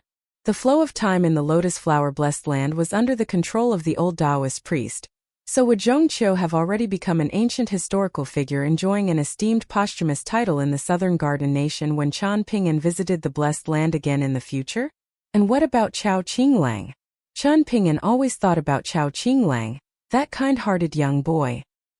He was someone whom Chen Ping'an would never forget. Zheng Yi and Ma Dui were sitting at the table and casually chatting as they snacked on roasted seeds. And as time went on, they gradually discovered that Mr. Chen was seemingly appearing a little anxious again. Fortunately, his anxiousness this time was slightly different than usual. It wasn't solemn and heavy, and it was simply a sense of melancholy brought about by thinking about someone or something. It was fleeting and surface level rather than aged and ingrained. In any case, Mr. Chen never talked about his own emotions, regardless of whether it was joy, anger, or sadness. He always digested these emotions by himself. This caused Ma Dui and Zhang Yi to feel a slight sense of dejection. There was a knock on the door, and a worker from the Immortal Inn constructed on the bank of the Spring Flower River delivered another Immortal report compiled and published by the Plum Glaze Nation itself. The report was freshly printed, and one could still smell the fragrance of the ink that was unique to Immortal forces. Chen Ping'an thanked the inn worker before starting to read through the report. After reading both sides, he handed it to Ma Dui and said in helplessness, Su Gaoshan has started to launch a full-scale invasion on the Plum Glaze Nation, and all of the border regions near Staying Pass have already fallen to his army. There was a detailed description of the events on the Immortal report. Zhou, one of the 3 naval commanders of the Plum Glaze Nation responsible for guarding the upstream region of the Spring Flower River, had already defected to the heavy cavalry of the Great Li Empire. He had intended to defect with his troops, contacting the Great Li Empire in secret to discuss these matters. However, the Emperor of the Plum Glaze Nation managed to see through Zhou's schemes before he could proceed with his defection, and the Emperor had dispatched several imperial guest elders to work together to assassinate Zhou. Zhou had been with the several accompanying cultivators of the Great Li Empire at the time, and 3 of the cultivators had died during the conflict, with one of them being a Golden Core Tier Earth Immortal. Su Gaoshan was enraged, and he had instructed his 3 subordinate generals to immediately issue military orders to attack 3 different regions of the Plum Glaze Nation within 1 month, surrounding the capital of the stubborn vassal state. Su Gaoshan also claimed that he would slice off the emperor's head and use it as a wine pot, using it to offer wine at his subordinates' graves during the next tomb-sweeping day.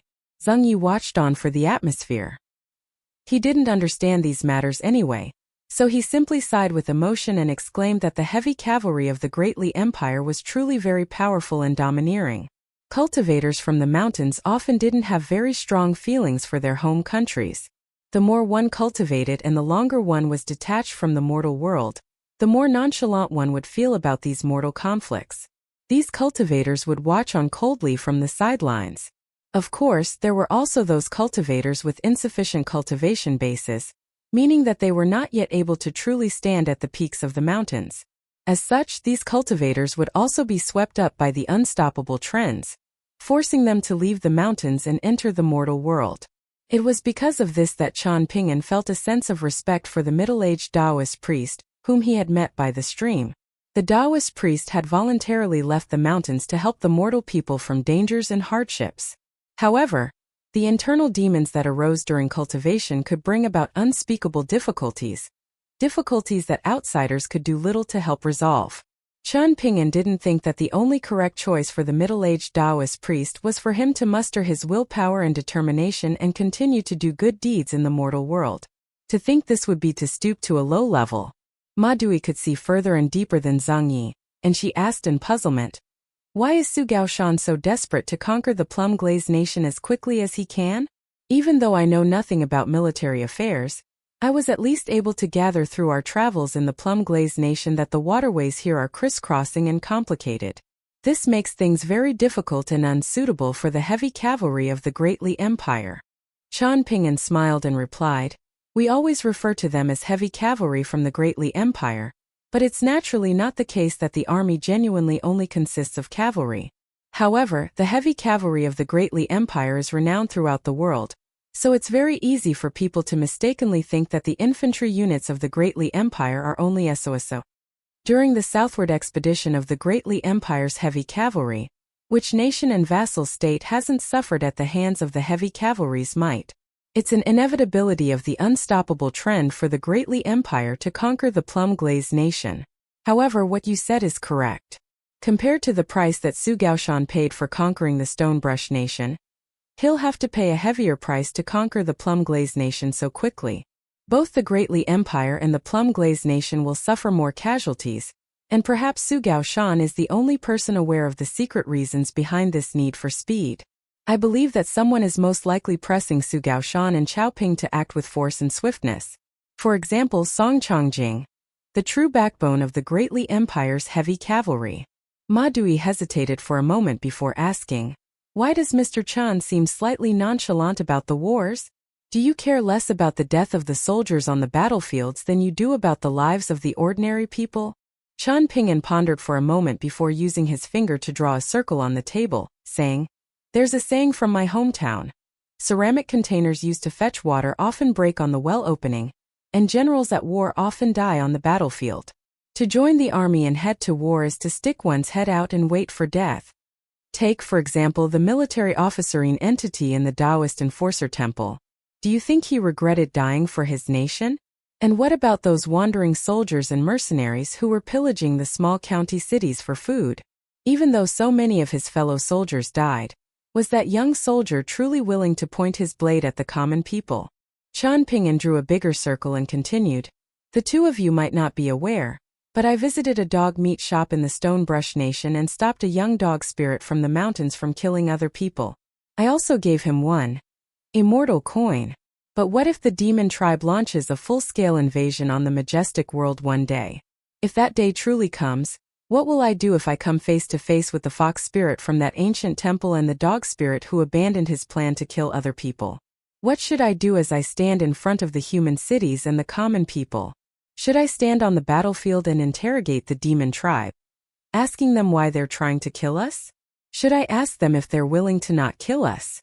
Qian Ping'an calmly answered his own question, saying, "Since I've chosen to stand in front of them on the battlefield, then that means I've already prepared myself to die at any moment. Since the demon tribe has charged over from the savage world, they're presumably prepared to die at any moment as well. military and sages keeping guard over the ruins of ancient battlefields, is an act of keeping guard over the world.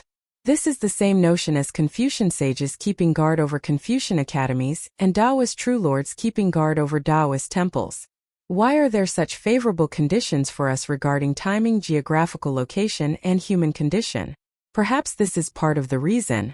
When the demon tribe arrives in the majestic world, they have no option but to conform to these conditions as outsiders. Does this explanation of mine make sense? Chen Ping'an asked. Zheng Yi shook his head in honesty. I roughly understand these principles, but another problem then arises. What if outsiders can forcefully shatter the world overseen by sages? Does this imply that the original principles of the world were incorrect? Ma Dui asked. Chen Ping'an shook his head and replied, Your question tells me that you're yet to understand why the sages are able to oversee the world. This is the starting point of the different paths and the starting point of sequential order. After understanding this, we can ask in puzzlement why the world can be destroyed by outside power. Why are the seemingly unreasonable outsiders able to use their brute strength to defeat reason? I use the word seemingly, and the reason for this is even more complicated. I'll explain this to the two of you in more detail if we come across a more concrete example in the future. Otherwise, you'll only become more and more confused about these matters. It seems like principles exist everywhere, yet everyone ignores these principles and refuses to speak reason. Ma Dui nodded and said, Okay, I look forward to it. However, Chen Ping'an smiled and remarked, But I hope that there never arises a need for me to explain this in more detail. Ma Dui felt increasingly confused. We witnessed with our own eyes the tragedy suffered by the Stone Brush Nation, and only the poets, heroes, songs of grief, words of indignance, and martyrs of the nation will live on through the history books, Chen Ping'an said slowly. We also traveled through the plum-glazed nation, and the majority of what we saw was hardworking people and grouchy literati living in relative peace and stability. Between the Stone Brush Nation and the plum-glazed nation, which nation do you think is more fortunate? The answer was apparent. Being unflinching in the face of death was ultimately a necessity rather than a choice. And not regretting one's choice didn't imply not being disappointed. On the other hand, being able to live on was the simplest and most fundamental wish of the common people, even if it was a less comfortable life. Chen Ping'an smiled and said, We don't know many simple principles, so it's very difficult for us to empathize with the hardships of others. However, is this not because of how fortunate we are? Regardless of how good a person was, they would still be unable to genuinely empathize with other people's heart-wrenching pain. Back in the colorful garment nation's Blusher Prefecture, the little boy called Zhao Shuxia had held a hatchet and staunchly protected that little girl. In the end, however, why had he been willing to trust Chen Ping'an? This was because young children were often more innocent and pure, also showing more sensitivity and less resistance toward hardships, and the little girl called Luan Luan had sensed a familiar feeling of sorrow and joy from Chen Ping'an, who had experienced similar hardships to her in the past. It was because of this that they had been willing to trust Chen Ping'an, not because they necessarily viewed him as a better person than the young girl who had been standing beside him. Ma Dui and Zheng Yi exchanged a glance at this moment. In the end, Chen Ping'an's expression was calm as he continued. Many people don't know how fortunate they are. But where does this fortune actually come from? Should we not seek to understand this and cherish this? When no one is unwilling to seek out this answer, does anyone have the right to complain about their misfortunes and hardships when calamity suddenly befalls them? The heavens most likely won't listen to their complaints and heed their pleas, right? And this is most likely the reason for that bodhisattva on the divine altar facing the opposite direction, right? 1. However, I feel like scholars should show some responsibility at times like these. They've read more books than the common people and enjoy more wealth and prosperity thanks to their academic achievements. So they should also pick up more responsibilities when the going gets tough. Chen Ping'an lightly rested his hands on the armrest. If everyone sat in wonky postures that they found comfortable, and if all the mortise and tenons were loose and the chairs were wobbly, then how could the world possibly become peaceful? This was the reason why the Confucian sect talked about scholarly pursuit and the cultivation of oneself. It was of great importance for people to sit upright and remain morally vigilant even when alone. Observing Bamboo Scroll Lake had made Chen Ping'an feel incredibly disappointed. After Chen Ping'an left Bamboo Scroll Lake, traveling around the world more and pondering about more, however, he surprisingly started to feel less disappointed in Bamboo Scroll Lake. After resting for 2 short days, they departed the Immortal Inn and set off for the southernmost region of the Plum-Glazed Nation. While traveling south, Chan Ping'an came across a dejected scholar whose clothes and manner of speech all revealed the impressive prosperity of his clan. The scholar from the Plum-Glazed Nation felt disillusioned regarding his scholarly pursuit, but he wasn't short on silver coins, so he recruited some servants and horses and started to travel around the mountains and rivers. He became the target of a servant who coveted his wealth, however, and the ill-intentioned servant hatched up a plot with the 2 other servants to kill their master and run away with his wealth. They almost succeeded in pushing the scholar off a cliff, and if it weren't for a good-hearted porter doing everything in his ability to stop the servants, it was very likely that the scholar who liked to noisily recite poems would have died before Chan Ping'an could step forward to help. If the scholar was pushed off the cliff and killed, his clan might struggle to even find his corpse afterward. After stopping the servants, Chan Ping'an asked the scholar how he was going to deal with the servants and horses. The scholar was a peculiar person, and not only did he give the servants their agreed-upon pay, but he even allowed them to leave just like that. The scholar also said that he remembered their names and addresses, so if they dared to commit crimes again in the future and if he learned of it, he would punish them for both their current crimes and their future crimes. They might even be punished by death. The scholar only retained the porter who had saved him. Afterward, he insisted on traveling with Chan Ping'an, changing his initial plans and traveling south with the group of 3 steeds. It was love at first sight for the scholar when he saw Ma Duyi. Chan Ping'an wasn't blind, and even Zhengyi could sense the scholar's attraction to Ma Duyi. Moreover, the scholar was very amateurish as he tried to cozy up to Ma Duyi, and he always looked for something to talk about even when there was nothing to talk about. He would purposely discuss profound matters with Chan Ping'an and criticize the current state of things, or he would compose poems with emotion as he gazed at lofty mountains and churning rivers. Ma Duyi was extremely annoyed, and the scholar's actions caused her to consider asking Mr. Chan to summon her back inside the fox-skin beauty talisman, and place the talisman inside his sleeve for the first time. That way she wouldn't need to see and hear the scholar anymore. If it weren't for the scholar still keeping a modicum of decorum and not revealing or bragging about his background, Ma Duyi would have let loose a torrent of abuse and told the scholar to shut his mouth and keep his nonsense to himself. The scholar was clearly from a noble clan in the Plum-Glazed Nation, or else the sense of pride that was displayed through his speech and manners wouldn't be so mature. He wasn't someone who had become a champion scholar in the imperial examination in his 20s, and he had instead trained for 3 years in the Imperial Hanlin Academy and the Ministry of Revenue in the capital before working as an official in the regions, working to correct all types of shortcomings in the officialdom of a county. He had genuinely wanted to become a good official and be praised as incorruptible. To say nothing of becoming an umbrella for the people, however, it was a shame that he was left with nothing but a bad reputation after he resigned from his position. His subordinates in the county office scolded him for being stubborn behind his back, what with his inability to obtain any benefits for the county office and its officials. All he ever did was put them through more work and hardships. Meanwhile, the wealthy clans and individuals in the region scolded him for being unfamiliar with the general affairs, while the commoners also scolded him for fishing for fame and reputation, and wasting manpower and resources in the process. The scholar had too much to drink as he lamented about things one day, and there were surprisingly tears brimming in his eyes as he forgot about pretending to be knowledgeable and successful in front of Ma Duyi. Chan Ping'an didn't say too much about this. He simply expressed his rough understanding of what he viewed as an incorruptible official or a good official. He roughly talked about the positives of the former and the challenges faced by the latter. The scholar was dead drunk as he listened, and he was filled with indignation as he claimed that keeping a low profile in the officialdom was not the way to go. If things were taken a step further and he was forced to collude with others as they performed dirty deeds, then what was the point of becoming a scholar? What was the point of becoming an official? A true scholar needed to rely on their knowledge and practical abilities to climb the ranks of officialdom one step at a time, eventually reaching pillar positions where they could flush out the filth and inspire change. Only this could be truly regarded as cultivating oneself and governing the nation.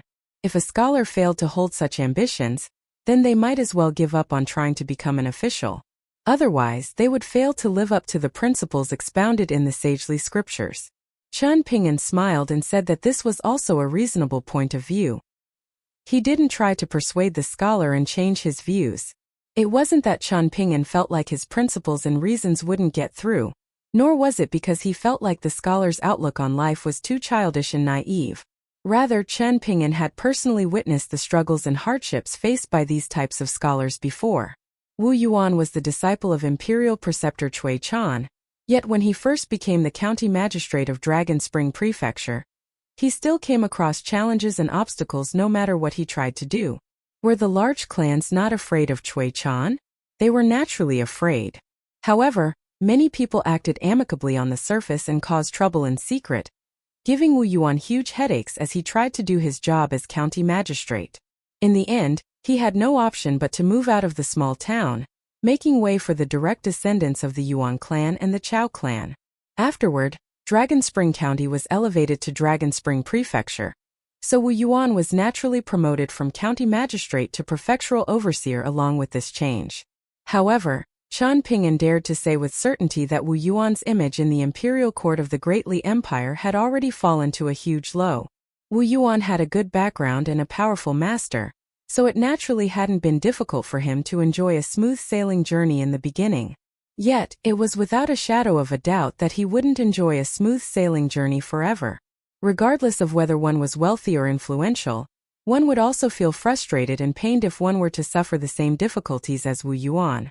In reality, Wu Yuan had also spoken from the bottom of his heart when talking to the descendant of a wealthy clan in the capital back then, explaining to that scholarly secretary the difference between asking people to write plaques for the scholarly temples and martial sage temples and asking clans to break the deadlock.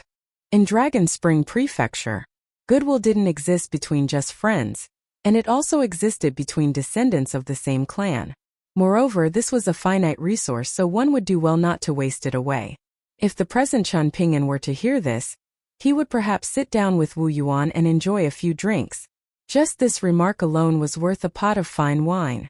Chen Ping'an had come across many hereditary officials in the lotus flower-blessed land, and these officials were confident that they could do well when they were sent out to the regions.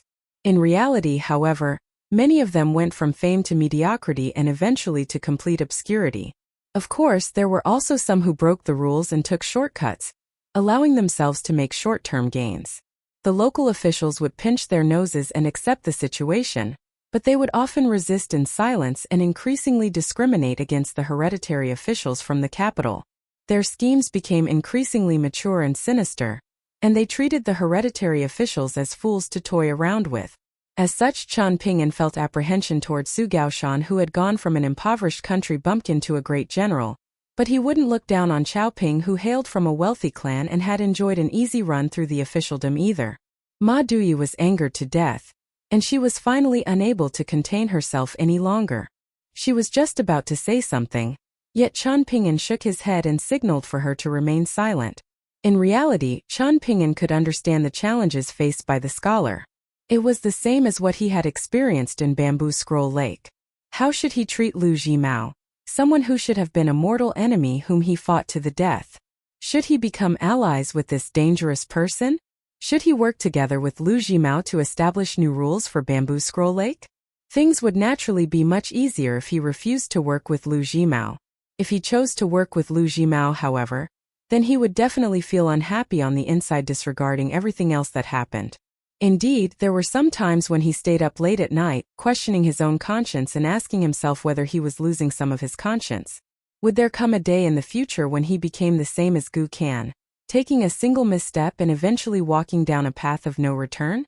Would he unknowingly become the type of person that he once detested the most? Chen Ping'an respected the scholar's choice. He was a champion scholar who had a prosperous clan behind him, so perhaps studying and teaching for several decades to spread his principles throughout the world would be a better way to influence and change things than serving as an official? That beautiful possibility was sitting right in front of the scholar. Could Chen Ping'an bring himself to tell the scholar that he was wrong, and that he must work for the short-term benefit of the people in his small jurisdiction? Should the scholar go against his conscience and serve as a good official of the nation, yet strip the nation of a true scholar and teacher? There were many trade-offs between the two options, so Chen Ping'an didn't dare to say with certainty which option was correct. These were complicated matters that Chan Ping'an had read in books and come up with during his contemplations. Once upon a time there were many principles that Chan Ping'an simply knew were good, yet didn't know why they were good. These were principles from Mr. Qi Aoyang, Old Man Yao, and so on. They were recorded on his bamboo slips, and they were principles given to the world by all kinds of people. As time went on, these principles became clearer and clearer, and it was as if someone had located the starts and ends of these strands and made them increasingly evident and tangible. Gatherings would naturally end in farewells. Regardless of how much the scholar liked Ma Duyi, and how accepting he was of Ma Duyi's coldness and apathy, he still needed to return to the capital. After all, traveling around the world to indulge oneself wasn't befitting of a scholar. Only when he bid farewell did the scholar mention his clan and background. After all, Mr. Chan naturally needed this information if he were to visit the scholar and share a drink with him in the future. As it turned out, the scholar was the grandson of the head minister of the Plum-Glaze Nation's Ministry of Works. To enjoy drinks if there existed rapport, and to meet for drinks in the future if there was an amicable farewell, this was probably the ideal state of the cultivation world. Zhang Yi was still unable to fully understand why Mr. Chan was willing to waste so much time with a dejected scholar, taking a detour of more than 50 kilometers to accompany him. What did it matter even if the scholar was the grandson of a powerful head minister?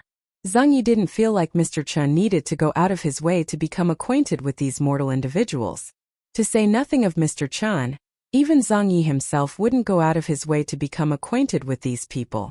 Zhang Yi was a vagrant cultivator who was yet to reach the middle 5 tiers, yet this attitude of his had nothing to do with his pride as a cultivator. Rather, this was due to his personality. If he came across the same people in the same matters, he would at most save the scholar and share a drink before bidding farewell. However, Zhang Yi quickly accepted this outcome since it was Mr. Chan after all. Hadn't Ma Duyi said to Mr. Chen's face before that he was too hesitant and indecisive? Zhang Yi also felt the same way, but in contrast to Ma Duyi, he felt like Mr. Chan was good just the way he was. When he reached the same cultivation base and achieved the same mental state as the current Mr. Chan in the future, perhaps he would also be willing to accompany that scholar for longer if he came across him again. Zhang Ye's cultivation mindset underwent a formless transformation. In the beginning, he had insisted on holding on to Mr. Chen's sleeve as tightly as he could for the sake of living on. Now, however, he wanted to enjoy a fulfilling life, even if he were to leave Mr. Chen's side in the future. He wanted to lead a slightly different life to those senior vagrant cultivators in Thatch Moon Island, and even in the entire Bamboo Scroll Lake. For example, show more patience to those mortals outside the mountains. Zhang Yi definitely didn't have a thorough understanding of these matters right now, but he was at least starting to think about them. The tall young boy most likely didn't know that the young man from Clay Vase Alley had also experienced the same journey, allowing him to become the bookkeeper that he was today. After parting ways with the scholar, the 3 of them arrived at Banner State City, a city located in the southernmost region of the Plum-Glaze Nation. The highest-ranking officer in this city wasn't the prefectural overseer, but instead the official responsible for the canal transport of the region. Meanwhile, the chief military official was a high-ranking official 1 rank below the canal transport official. Chan Ping'an and the others stayed in this city for 10 days, and they discovered that the concentration of spiritual energy here was far superior to that of ordinary regional cities. This was a boon for Ma Duyi and Zhang Ye's cultivation, so Chan Ping'an decided to choose a large inn near the river so that the 2 of them could cultivate in peace. In the meantime, he wandered around the city and heard many things. For example, the chief military official had a single son who was mediocre at scholarly studies and had no chance of becoming a champion scholar. He didn't want to study either, and he often whiled away his time in the brothels, leaving him with a terrible reputation. However, he didn't act tyrannically toward other people, and his only quirk was that he liked to instruct his subordinates to wantonly capture cats, dogs, foxes, and other similar animals. He liked to break their legs, twist them backward, at strange angles, and watch them suffer. It wasn't long before a shocking piece of news traveled out from the chief military officer's office, saying that the arms and legs of the chief military officer's son had been snapped. He suffered a miserable fate not too dissimilar to his animal victims, and he was tossed onto his bed with a rag stuffed inside his mouth. The young man was already low on vitality thanks to his indulgence in wine and women, Yet he somehow didn't die even though he had suffered such severe wounds. The chief military officer was enraged, and after confirming that this was the doing of spirits and demons, he spent an exorbitant amount of money to recruit 2 cave abode tier cultivators from an immortal force to leave the mountains and subdue the demons. Of course, he also wanted to use immortal techniques to heal the wounds of his crippled son. Qian Ping'an had coincidentally been strolling along the banks of the transport river at the time, and he had personally seen a group of immortals from the mountains entering the city on a small boat. The person standing at the bow of the boat was surprisingly a Dragon Gate tier cultivator. In vassal states like the Plum Glaze Nation, recruiting a Dragon Gate tier cultivator was a huge investment. From this, it could be seen that the office of the chief military officer was indeed very wealthy. Apart from allowing Xingyi and Ma Dui to cultivate, there was another more subtle reason for choosing to stay at Banner State City. According to the immortal reports kept by the inn located on the banks of the Spring Flower River, the woman in green and the young boy in white, who had suddenly burst onto the scene, had once appeared in the sky above Banner State City, blocking the path of an elderly Golden Core tier sword immortal who was known in the luminous Vermilion Empire as someone who was one step away from advancing to the nascent tier. There had been 3 encounters and battles between them in total, and the woman in green and the young boy in white eventually killed the Golden Core tier sword cultivator on the border of the Plum Glaze Nation and the luminous Vermilion Empire. Qian Ping'an speculated that Cui Dongshan and Ruan Xiu were fishing, trying to entice 1 or 2 nascent tier sword cultivators to leave the mountains and lose the protection of their mountain protection formations as they mindlessly rushed to the Plum Glaze Nation to rescue the Golden Core tier sword cultivator, who had huge potential and was highly valued by the nation. Otherwise, as a nascent tier cultivator who possessed a myriad of treasures, Cui Dongshan didn't need to go to so much trouble to deal with a Golden Core tier sword cultivator. It was extremely likely that the militarian sex Ruan Qiong or the Mahis sex Su Ruo had been waiting and hiding near the border regions of the Plum Glaze Nation. In fact, Qian Ping'an wouldn't be surprised even if both of them had been present. As expected of a Dragon Gate tier official immortal from the mountains, he succeeded in treating the chief military officer's son after meeting up with the group of slightly weaker cultivators. However, the young man would suffer a slight limp in the future, and he was destined to never achieve any great success. The cultivators used secret immortal treasures and an animal spirit to identify and follow the traces, quickly finding the demon who dared to target the chief military officer's son the same night. There was a bloody battle in the city, and the group of immortals were each more incisive and fierce than the other. The demon ran and hid the entire time, yet danger still lurked around every corner. In reality, being able to silently sneak into the office of the chief military officer and torture his son as his son had tortured the animals before silently sneaking away again implied that the demon could have easily killed the young man if he had wanted to. However, the demon had decided against this for some unknown reason, only choosing to torture the young man instead. Night arrived and Qian Ping'an stood on the sidelines as he continued to observe matters from the city wall. If it weren't for the demon acting stupidly and choosing a path that inhibited its escape, whether purposely or not, Banner State City would have definitely suffered heavy casualties tonight. Hunting down a demon wasn't wrong per se, but the attacks of the official immortals were truly reckless and without regard for anyone else's safety. Even so, the demon still eventually managed to flee from the city. Like butterflies and sparrows, the official immortals soared over the city walls one after another, leaving behind the canal transport soldiers who could only wave their flags and yell in support as they continued to pursue the demon. However, the soldiers would have never imagined that the 2 groups of cultivators stopped their furious pursuit soon after soaring away from the city. Even though they lost track of the demon, they purposely continued to unleash powerful attacks with the spirit tools, attacking a patch of empty land and creating a dazzling light show. At the same time, the Dragon Gate tier cultivator who had held back the entire time changed directions after leaving the city, silently leaving the group of demon-hunting cultivators. Qian Ping'an leaped off the city wall and followed him from a distance. In a large mountain more than 10 kilometers away from the city, Qian Ping'an stood on the branch of a large tree and watched the elderly Dragon Gate tier cultivator do battle with the demon. In the end, the cultivator used a white demon binding chain to successfully capture the fox demon that had revealed its true form. After successfully completing the hunt, the elderly cultivator dragged the blood-drenched white fox behind him using the demon binding chain, directly walking over to Chen Ping'an and asking with a smile, "What is it? Perhaps you want a share of the spoils." Chen Ping'an lightly jumped to the ground and replied with a smile, "You've got yourself a good deal, old immortal. Your disciples can return to the chief military office and make up some excuses, saying that the great demon was difficult to subdue or whatnot. In any case, everyone in the city saw you and the other cultivators giving it your all and launching brilliant attacks to pursue the great demon.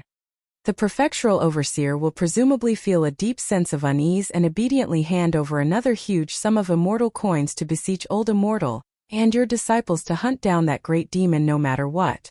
Meanwhile, you've secretly captured the demon already. So you only need to find any random fox demon that's just developed the ability to assume human form, and hand it over to the office of the chief military officer in the future. Everyone will then be happy." The old cultivator stroked his beard and chuckled. "You have quite the sharp eyes, young one. There are a few idiots even among my slow disciples, yet a spectator like you was actually able to identify the crux of the situation simply by observing us for a while. Old immortal, you're not thinking of killing me to silence me, are you?" Chen Ping'an asked in a joking manner. The old cultivator laughed heartily and replied, "I'm not a lunatic vagrant cultivator, so I won't abandon my parents, masters, and disciples simply for the sake of money. Go on, name your price. If your offer is fair, then we can treat this as an unexpected windfall that you deserve to receive. As the saying goes, people can only get rich from such windfalls. Old cultivator, what's your reason for capturing this fox demon?" Chen Ping'an asked.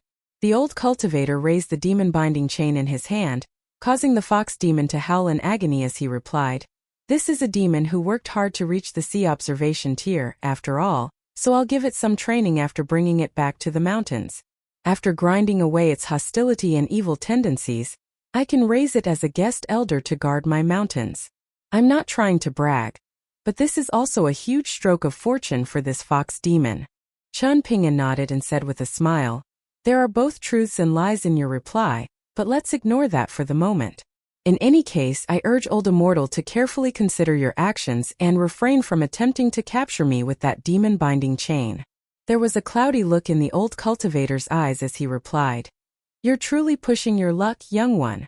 You're projecting your shortcomings onto me despite my generosity, so are you not afraid of transforming your fortune into calamity?" Chen Ping'an held his hands inside his opposite sleeves, retracting his smile as he replied, "You should actually be thanking this fox demon, or else you would already be half dead right now considering the significant damages and huge crimes you would have committed in the city just then." The Dragon Gate tier cultivator roared with laughter as if he had heard the biggest joke in the world, causing the nearby trees to sway and the falling leaves to rustle. Chen Ping'an sighed and continued, "There are proper ways to obtain wealth, and I think it's very good to earn the ill-gotten wealth of the canal transport officials. However, to ignore the life and death of the common people in order to make money, and allying with the other cultivators and waiting for them to rush over so that you can both capture the demon and kill me to eliminate future troubles? This is not good at all." The old cultivator looked at the young man who had initially appeared like nothing more than a sickly person. The more he looked, the more abnormal the young man appeared. He felt a rising sense of apprehension.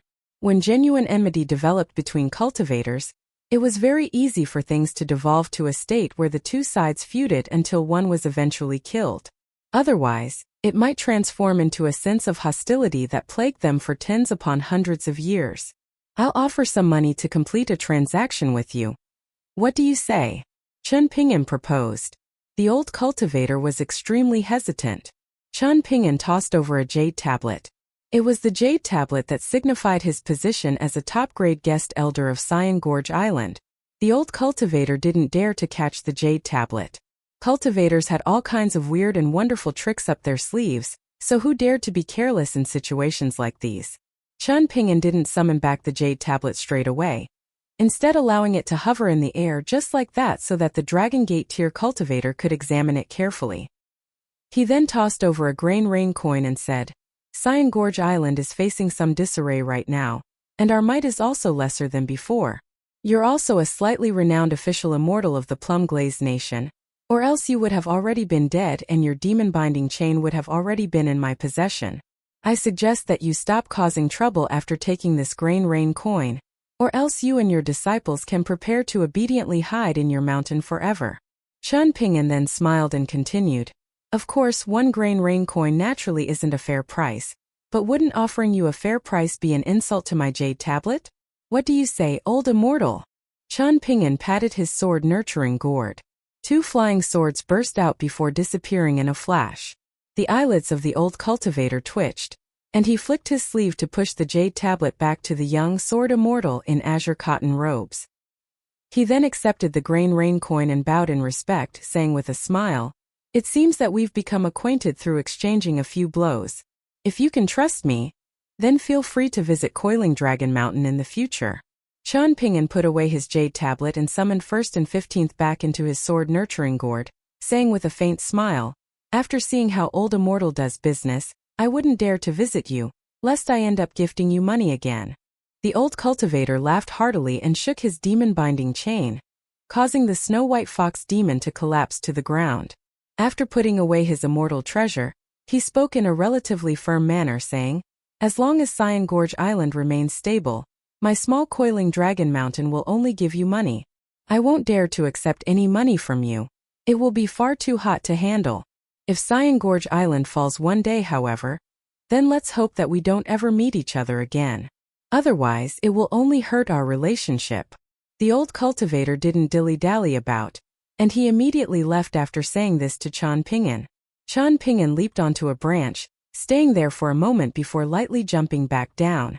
The old Dragon Gate tier cultivator had genuinely left. The snow-white fox that was curled up in pain on the ground stared wide-eyed at the young cultivator as it tended to its wounds. Was he truly a sword cultivator? She hadn't dared to swagger around the city after leaving her home in the mountains, and she hadn't come across many cultivators from the mountains either. As such, this was the first time in her life that she had come across a sword cultivator. Chen Ping'an waved his hand and said, go on, you can leave now. There's no need to feign weakness anymore. Even though you're unable to fight with others, I know that you're already able to walk without any issues. Also, remember not to stay around Banner State City for the next while. The fox demon blinked her eyes. What's wrong? Are you blaming me for delaying your opportunity to obtain your fortune of the Great Tao at Coiling Dragon Mountain? Chen Ping'an asked in amusement. The fox demon's voice was clear and crisp as she replied. There's a very scary evil python being raised at Coiling Dragon Mountain, and this beast is the true guardian guest elder of the mountain. It likes to eat other spirits and monsters, so that old baddie was lying to you just then. You definitely need to be careful in the future. Chen Ping'an nodded in response, signaling that he would keep this in mind.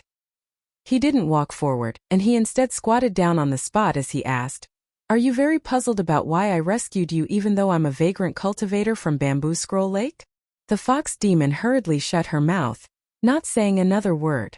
Chen Ping'an smiled and tossed her a small porcelain vial, with the vial falling to the ground and rolling over to the snow-white fox demon as he continued, you can save this for later if you're afraid to eat it right now. What are you trying to achieve, young master? The fox demon couldn't help but ask. Chen Ping'an smiled faintly and replied, then let me ask you as well. You were almost caught in the city for the sake of not harming any innocent people, so what are you trying to achieve? The fox demon smiled with squinted eyes, appearing much like a human woman even though she was a fox. This was a very interesting sight, and her voice was soft and cutesy as she remarked, young master, perhaps we're like-minded people? However, she quickly sulked and put on an apologetic expression. She had a nagging feeling that she was being slightly rude to her benefactor by saying this. After all, those who were fortunate enough to be born as humans often used an insult where they called people even worse than a beast. Chen Ping'an didn't offer a response, waving his hand again and saying, go on, you should leave now. The demons residing within human hearts are incredibly terrifying. In the future, you shouldn't seek amusement in the human world because you feel like your cultivation base is high enough. You've already won your battle with the heavens, and it's because of this that you've managed to obtain your current cultivation base. You definitely need to cherish this. When you try to do battle with humans, however, are you any match for those vagrant cultivators and official immortals? Go on, it's time for you to leave. Even if you can't resist the temptation and enter the human world to wander around the cities again in the future, make sure to be extremely careful. Also, Definitely don't be under the illusion that you'll come across someone like me every single time. In any case, how can you be sure that a good person like me won't become a bad person in the future? The fox demon lightly raised a paw and covered her mouth, giggling. Since you've said this, how can you possibly become a bad person in the future? I don't believe it. Qian Ping'an placed his hands inside his opposite sleeves, still squatting on the ground as he smiled faintly and replied, "It's up to you whether you believe me or not. However, I'm warning you that the old baddie from Coiling Dragon Mountain might go back on his word at any moment. He might meet up with the other immortals and immediately make a U-turn to rush over here and capture you, treating you as food for their evil python." The snow-white fox hesitated for a moment before hurriedly putting away the porcelain vial and sprinting away with a whoosh. However, she stopped and turned around after taking a dozen or so steps, standing up on her hind legs like a human and bowing in respect as she bid farewell to Qian Ping'an. The young man in azure cotton robes remained squatting there the entire time, but he didn't forget to raise a hand and wave goodbye to her. After the young fox demon left, Qian Ping'an stood up and slowly made his way back to Banner State City, treating this as a night stroll through the mountain forests. Qian Ping'an heaved a long sigh upon recalling the loss of another grain rain coin, telling himself that he couldn't be so wasteful next time. However, the bookkeeper from Cyan Gorge Island had most likely forgotten that he had told himself the same thing after giving the young dog Spirit a lesser heat coin in the dog meat shop back then. Qian Ping'an had indeed forgotten about this matter, and he gazed up at the sky as he strolled toward the city. The bright moon hung in the sky, and gazing upon it he forgot about all trivial matters. The winter solstice was when the days were shortest and the shadows were longest, yet it was also the time when the yang energy of heaven and earth started to rise again. The emperors and rulers of various empires and nations in the eastern treasured Vile continent would all worship the mountains on this day, and even if they couldn't attend personally, they would still send high-ranking officials of the Ministry of Rites to the mountain god temples to pay respects and offer incense. In a similar manner to Dragon Spring Prefecture, the Plum Glaze Nation also had their own traditions and customs when it came to celebrating the winter solstice. Even the poorest of families would make dumplings, lamb soup, or glutinous rice according to their local traditions. Qian Ping'an, Ma Dui, and Zheng Yi snacked on glutinous rice balls that they had purchased from the markets as they embarked on their return journey from Banner State City, which was located in the southernmost region of the Plum Glaze Nation. Qian Ping'an stopped his horse at a border pass, telling Zheng Yi and Ma Dui to cross first.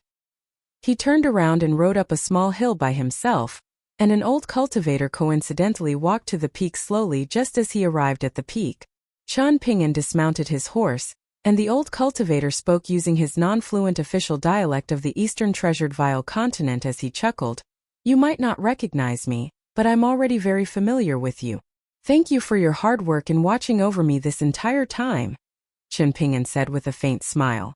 The elderly nascent tier cultivator ignored the sarcasm in Qian Ping'an's reply. After all, it was normal for people to feel uncomfortable about being spied on. The old cultivator smiled and said, "I was once a disciple of the Parasol Leaf sect, so it was indeed hard work for me to endure silently this entire time." "Was?" Qian Ping'an asked. The old cultivator kept his aura suppressed to the level of golden core tier earth immortals, with a glow flowing across the surface of his skin and appearing like a sun and a moon circulating around the small world that was his body. He didn't answer Qian Ping'an's question, and he looked the young man up and down as if he were trying to discern something. What had he relied on to become friends with that great sword immortal? Were they junior and senior brothers from the same sect or studying under the same master? This was difficult to say right now, and anything might be possible. In any case, there was no such thing as enjoying fortune with no strings attached in this world, especially not in the mountains. A single mistake and one could lose everything. The old cultivator stood atop the small hill and looked around. The mountains and rivers of the Plum Glaze Nation were truly dull and boring, and the thin spiritual energy in the nation was also far inferior to that of Bamboo Scroll Lake. There were some secrets that the old cultivator didn't tell Qian Ping'an. For example, he had traveled here using his Yin soul, and his Yang soul was elsewhere with the secret Parasol Leaf tablet which was used to monitor him. This way, he could hide his tracks and prevent those in Bamboo Scroll Lake from knowing about his current meeting with Qian Ping'an. The reason he was willing to take such a big risk was naturally due to his careful considerations and planning. They were vagrant cultivators treated as esteemed guests by Palace Willow Island's unpolished jade tier Lu Laocheng, and the fact that they had been carefully picked and sent to Bamboo Scroll Lake signified that they were very capable and crafty. This old cultivator was naturally no exception. When it came to cultivators serving other people, however, the cultivators would understandably base their decisions on how much they were getting paid. The old cultivator felt like he was getting slightly less than he deserved. Even though the powerful naturalist cultivator had already concluded that the old cultivator had no chance of advancing to the upper 5 tiers, he was still a nascent tier skilled in battle, and with 200 years left to live after all. If he were willing to spend an exorbitant amount of money to extend his lifespan, even living for an additional 300 years might be possible. He had pondered for a long time after receiving this secret mission, and he had a nagging feeling that this was an intricate plan designed to kill someone using a borrowed knife. Their upper 5-tier leader was being treated as that borrowed knife, and he was naturally being treated as one too, being a subordinate of the upper 5-tier cultivator. However, it was a shame that the Eastern Treasured Vile Continent wasn't his home territory. He had no foundation here, and there was no one whom he could command. Otherwise, he could find another borrowed knife, someone who was quicker and more dim-witted. That way, he could perhaps seek wealth and opportunity from this dangerous assignment. He might genuinely be able to obtain immeasurable wealth. Of course, it was also possible that they would all suffer the same fate, with all of the borrowed knives being defeated and punished. As for the true mastermind who he couldn't even guess the identity of, that person would remain free and unfettered. I want to suggest a transaction that we can both benefit from. Are you in? The old cultivator asked. Go ahead, Chen Ping'an prompted with a nod. The old cultivator smiled and said, Before I go any further, I'll need a promise from you first. You, Chen Ping'an, aren't allowed to tell anyone else about this transaction between us for at least the next 100 years. Would you dare to believe me even if I agree? Chen Ping'an asked. The old cultivator nodded and replied, I can't trust you completely, but I'm planning to take a gamble. The fact that I'm standing here in front of you is already proof of this. When cultivating in the mountains, I can't see through those who possess a higher cultivation base than me. However, it won't be too difficult to see through someone after interacting with them for a long time and understanding their disposition. I've come across many people like you before, most of them when I was young. However, I discovered that the large majority of them died young, passing away as they were pursuing the Great Tao. That's the reason for me only asking you to keep quiet for 100 years. Chen Ping'an smiled and replied, It's almost New Year, so please say something more auspicious, senior. The elderly nascent tier cultivator smiled faintly and said, Would you not have become suspicious if I had made some polite small talk with you? And then how could I propose a transaction with you at that time? Chen Ping'an felt was a fair assessment. After approximately 15 minutes, Chen Ping'an rode down the hill, with his face as pale as a sheet and looking much worse than before. He swayed around on his saddle, looking like he might fall off at any moment. It was as if he had just experienced a life-and-death battle, causing his already frail body to become even weaker. On the other side of the border pass, Zhang Yi and Ma Dui were terrified upon seeing this, so much so that they didn't even dare to breathe too loudly. Just then, almost everyone near the border pass had seen the brilliant burst of sword light near the small hill where Chen Ping'an had disappeared off to. Chen Ping'an shook a hand and replied, I'm fine, everything has already been resolved. Let's head off now, there won't be any more troubles on the way back. Also, we'll follow the same rules as before, and the two of you don't need to accompany me back to Bamboo Scroll Lake. Over at the small hill, the nascent tier cultivator had already retracted their illusion technique, revealing their true appearance as an ordinary-looking middle-aged lady. A drop of blood slowly seeped out from her glabella, and she gently wiped it away with a finger. Even so, the slight trace of blood would be extremely eye-catching for any middle 5-tier cultivator who caught sight of her. Doing business with that young man was relatively easy and reassuring, with both sides working through the details and making sure everything was perfect after deciding to proceed with the transaction. The young man was able to perform fairly well. The middle-aged woman looked up at the sky and bowed in respect, with her voice quivering in sincerity and apprehension as she said, Li Fuziu was extremely crude just now, and I only dared to offend a virtuous person rather than a sinister person. Please forgive my disrespect. Heaven and earth remained silent. The middle-aged woman couldn't help but chuckle in speechlessness. She was most likely overthinking things. The Eastern Treasured Vile continent was embroiled in chaos right now, and there were far too many people and matters that the accompanying sage needed to keep an eye on. When there was Heavenly Lord Xieshur from the Northern Complete Reed continent, Song Chongjing from the Great Li Empire, the Emperor of the Luminous Vermilion Empire, and so on. As such, she and Chen Ping'an were right at the bottom of the pecking order. Even though Lu Jimao, who was now locked up in a water dungeon, had personally said that Chen Ping'an possessed the jade tablet of a sage inscribed with the characters, nourishing the noble spirit, she was aware of some inside information regarding the accompanying sages who oversaw things in the skies above each continent. These sages wouldn't shift their gazes and glance elsewhere as long as there wasn't anything too extraordinary and chaotic. For example, the sage of the Parasol Leaf continent definitely noticed the commotion when the old sect leader of Peace and Tranquility Mountain personally pursued the sword-carrying white ape. The commotion was far too big, after all. In any case, caution was the key to longevity. When it came to necessary etiquette, more was better than less and some was better than none. After leaving the Plum-Glazed Nation and upon approaching Bamboo Scroll Lake, Chen Ping'an turned around to look at his two low-spirited companions when they arrived near a village in the region. He smiled and said in a hoarse voice, "Sorry for making the two of you worry. I was contemplating quite a lot of things while we traveled." Madui placed a hand over her heart and said, "You finally returned to your senses, Mr. Chen. You were either in a daze or frowning the entire time. And how long has it been since you last drank some wine? The two of us were almost scared to death." Zheng Yi nodded earnestly in agreement. Chen Ping'an comforted them in a soft voice, saying, "I encountered something that I wasn't able to make heads or tails of in a short period of time. Sorry about that." Madui smiled and asked, "Have you understood it now?" Chen Ping'an shook his head and replied, "I still don't understand the crux of the matter. However, I've taken a step back and have roughly come up with a way to deal with the issue." "Are you genuinely okay now?" Madui asked with deep concern. "Yes, I'm fine," Chen Ping'an replied with a nod. "Then have some wine to drink and prove it to us, Mr. Chen. Otherwise we won't feel at ease," Madui said in a hesitant voice. There was an awkward expression on Zheng Ye's face. Chen Ping'an naturally didn't drink in front of them and he chuckled. "All right, the two of you can stop here. Remember not to disturb the residents living nearby, and make sure to cultivate earnestly and remind each other not to slack off. I'll try my best to return before New Year, and I might even be able to return a little earlier. We can travel to the region south of Bamboo Scroll Lake at that time.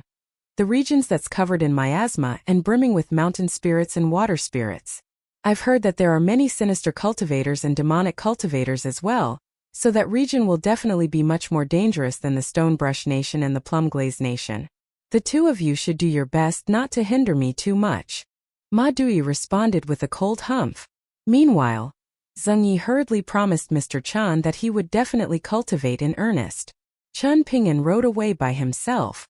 Before leaving, he handed his golden demon binding chain and several talismans to Madui, lest they come across any unexpected dangers while he was away.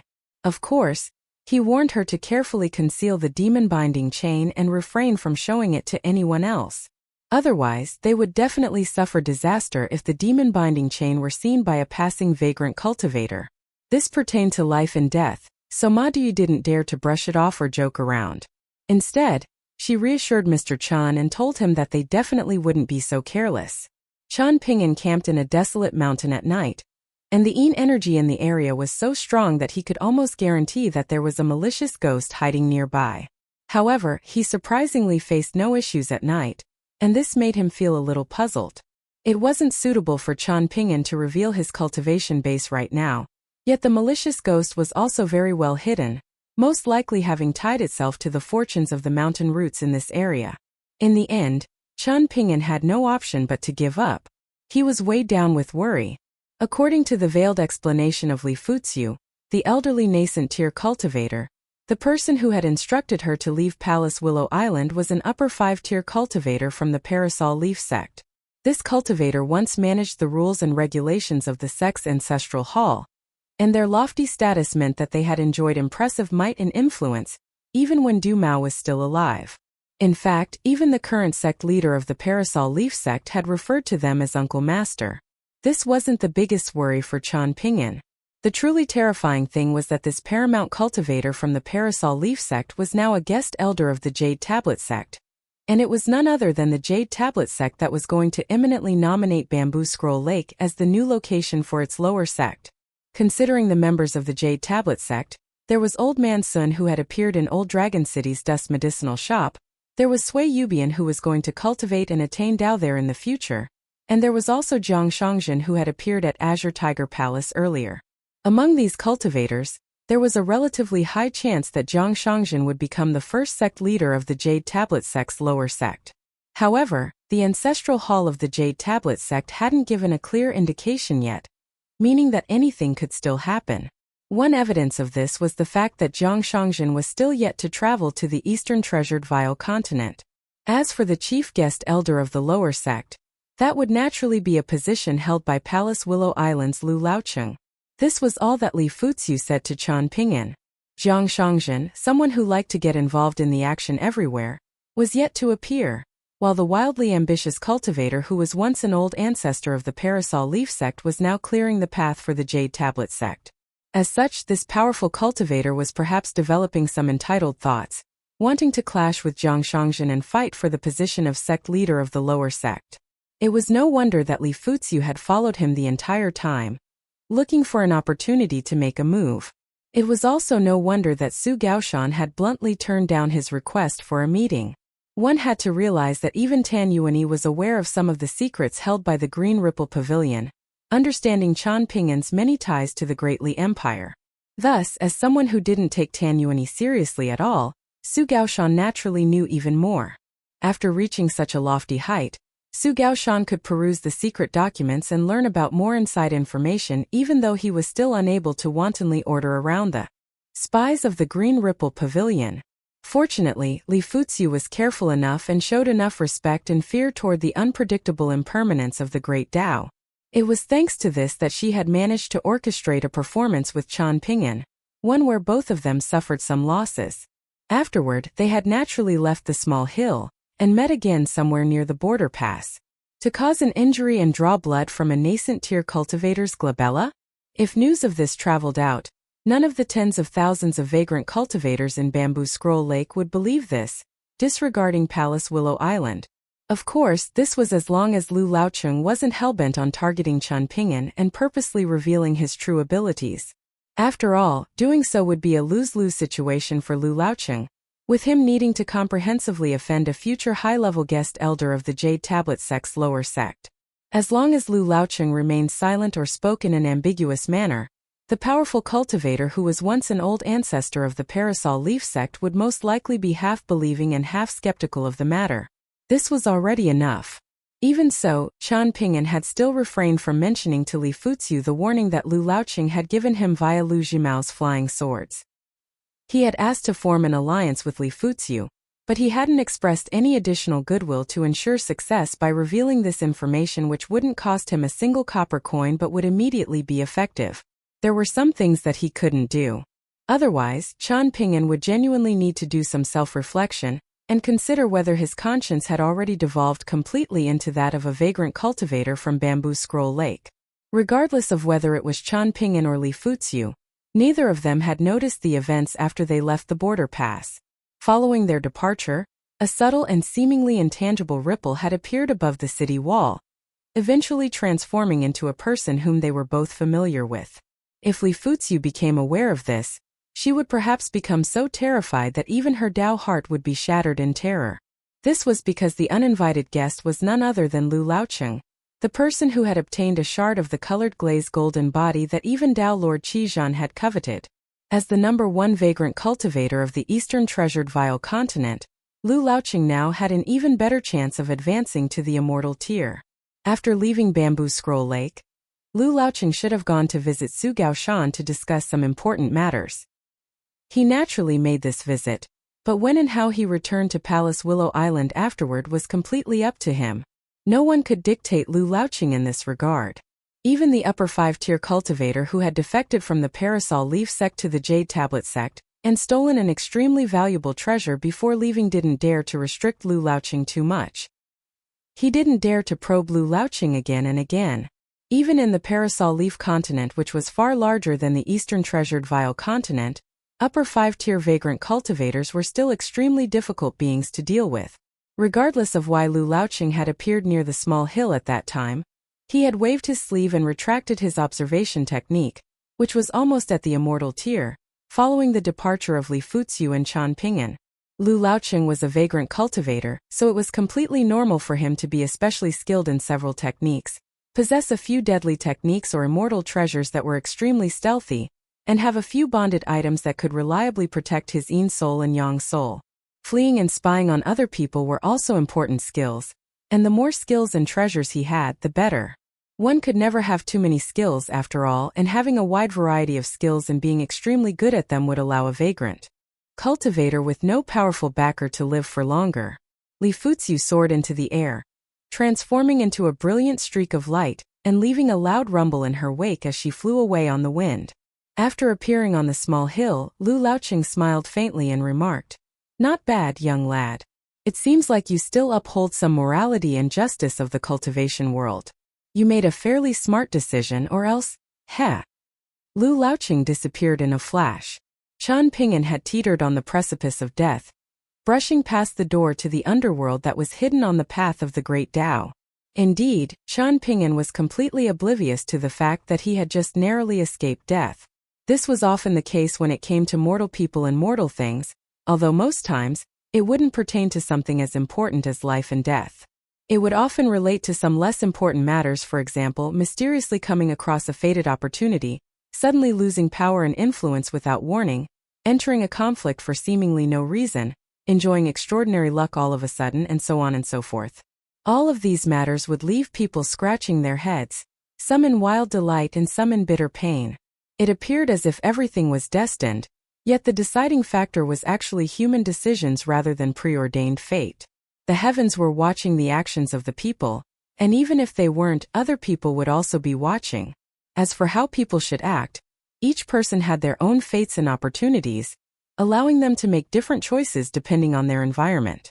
A person could establish themselves in many ways, whether that be treating other people with sincerity, seeking nothing but profit, or drifting along with no clear purpose.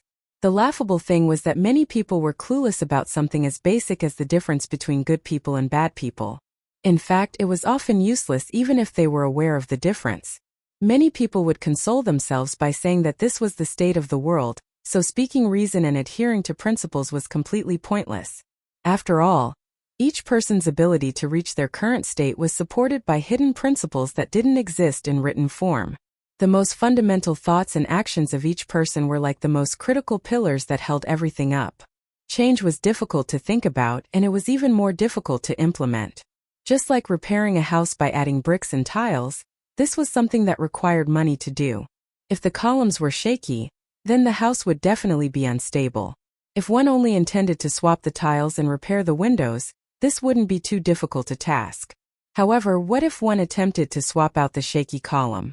That would naturally require a huge sacrifice and bring about many bitter hardships, and few people could endure and successfully carry out such changes. The older and more experienced a person was, the more comfortable and accustomed they would be with their house. As such, it would be exceedingly difficult to make any changes. Once calamity descended upon them and plunged them into hardships, they would think to themselves that this was the state of the world and everyone was experiencing the same thing.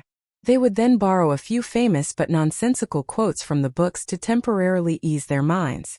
Otherwise, they might comfort themselves by turning their gazes toward those who were suffering even more than them. All of these thoughts and actions were understandable. Qian Ping'an drew closer and closer to Bamboo Scroll Lake, yet he suddenly turned his horse around and galloped back to the plum-glazed nation. However, he didn't reunite with Xing Yi and Ma Dui, and he instead freed his horse in the mountain forest. As for whether Qian Ping'an and the horse would meet again in the future, that would be up to fate. Qian Ping'an walked along a small and desolate path that only woodsmen would use, traveling on foot as he traversed the mountains in the border region in search of a certain person. He was searching for the young monk who could subdue his internal demons. Qian Ping'an stopped after arriving under a certain cliff face, bringing his palms together and bowing in respect toward some stone cave high above him. The young monk stood up from his straw mat, seemingly unsurprised as he returned the gesture and bowed in greeting. He then extended a hand, gesturing for Chan Ping'an to slowly climb up from the steep cliff face. Even though Chan Ping'an hadn't noticed anyone following this time, he still walked relatively slowly and purposely breathed in a slightly labored manner. As for the flow of qi inside his body, he was able to disguise it with the help of Li Fuziu's secret technique. Even so, he still needed to be extremely cautious, or else he would be bringing harm to not only himself but also Li Fuziu. He would be placing both of them in great danger. Chan Ping'an climbed up the cliff face like a mountain ape. The young monk stood in front of the narrow stone cave, and only when Chan Ping'an climbed up and stood still did he sit down on the ground and cross his legs. He offered his straw mat to his guest. Chan Ping'an hesitated for a moment before accepting the offer and sitting down on the straw mat. As for the ape that was the manifestation of the young monk's internal demons, its eyes remained closed the entire time as if it were sound asleep. I'm from the Parasol Leaf continent, so I'm not familiar with the official dialect of the Eastern Treasured Vial continent, the young monk said. I only have some surface-level knowledge of Buddhism, and there are two literal comprehensions that hinder me. One pertains to the words spoken between us, and the other pertains to the gap between the intent of Buddhism and the characters in Buddhist scriptures. I dare not speak carelessly regarding the latter. Using the official dialect of the Parasol Leaf continent, Chan Ping'an smiled and replied, Then it's quite fortunate that I've traveled to the Parasol Leaf continent before, and can speak the official dialect of the continent. As such, I can somewhat resolve one of your minor comprehension issues. The young and haggard monk smiled faintly and said, Benefactor, are you aware of this saying from the Parasol Leaf continent? To separate out the bullhead sect. Chan Ping'an shook his head and replied, I'm not aware of this. My understanding of Buddhism is very shallow, and I haven't had any opportunities to study Buddhist scriptures during my travels. The young monk raised a single palm and held it upright in front of his chest, saying, Not being aware of this is also good. It will reduce the number of barriers in your mind. A thought occurred to Chan Ping'an, yet he gently pressed it down. Subduing the manifestation of his internal demons was a Tao attainment catalyst for the young monk, so other people shouldn't mention it lightly simply because they wanted to ask a few questions to gain a better understanding. However, the young monk was already smiling as he said, Benefactor has strong affinity with Buddhism, and you also have some affinity with me. The former is visible to the naked eye, while the latter can be seen vaguely as well. During Benefactor's journey through the northern regions of the Parasol Leaf continent, I surmised that Benefactor once traveled to a mountain peak and came across a seemingly mad little spirit that continually mumbled to itself and asked, How can one become a Buddha with a heart? Am I correct? Chan Ping'an was flabbergasted. It looks like the answer is yes, the young monk said with a faint smile. The young monk gazed at the scenes outside the stone cave, seemingly seeing tens of thousands of kilometers beyond the continent as he continued slowly. It was asking the correct question, but I can't offer any answer. He then said, When embarking on the journey to obtain Buddhist scriptures back then, I was both a master and a disciple, with my body splitting into 5 without my knowledge. I was embroiled in the miasma of self-attachment at the time, but I coincidentally came across a cave abode that housed a kind-hearted spirit who graciously guided me onto the correct path. However, I encountered other troubles afterward, and I ended up swinging my weapon and killing countless beings. My path to obtaining Buddhist scriptures was already severed at that moment, and it was severed again and again afterward, with everything I did further exacerbating the problem. I remained oblivious, and I continued to travel through continent after continent, eventually leaving this world and finally seeing the Buddhist Pure Land after overcoming innumerable hardships. Yet, I turned around and returned here, with both my hands and my heart filled with nothing but emptiness.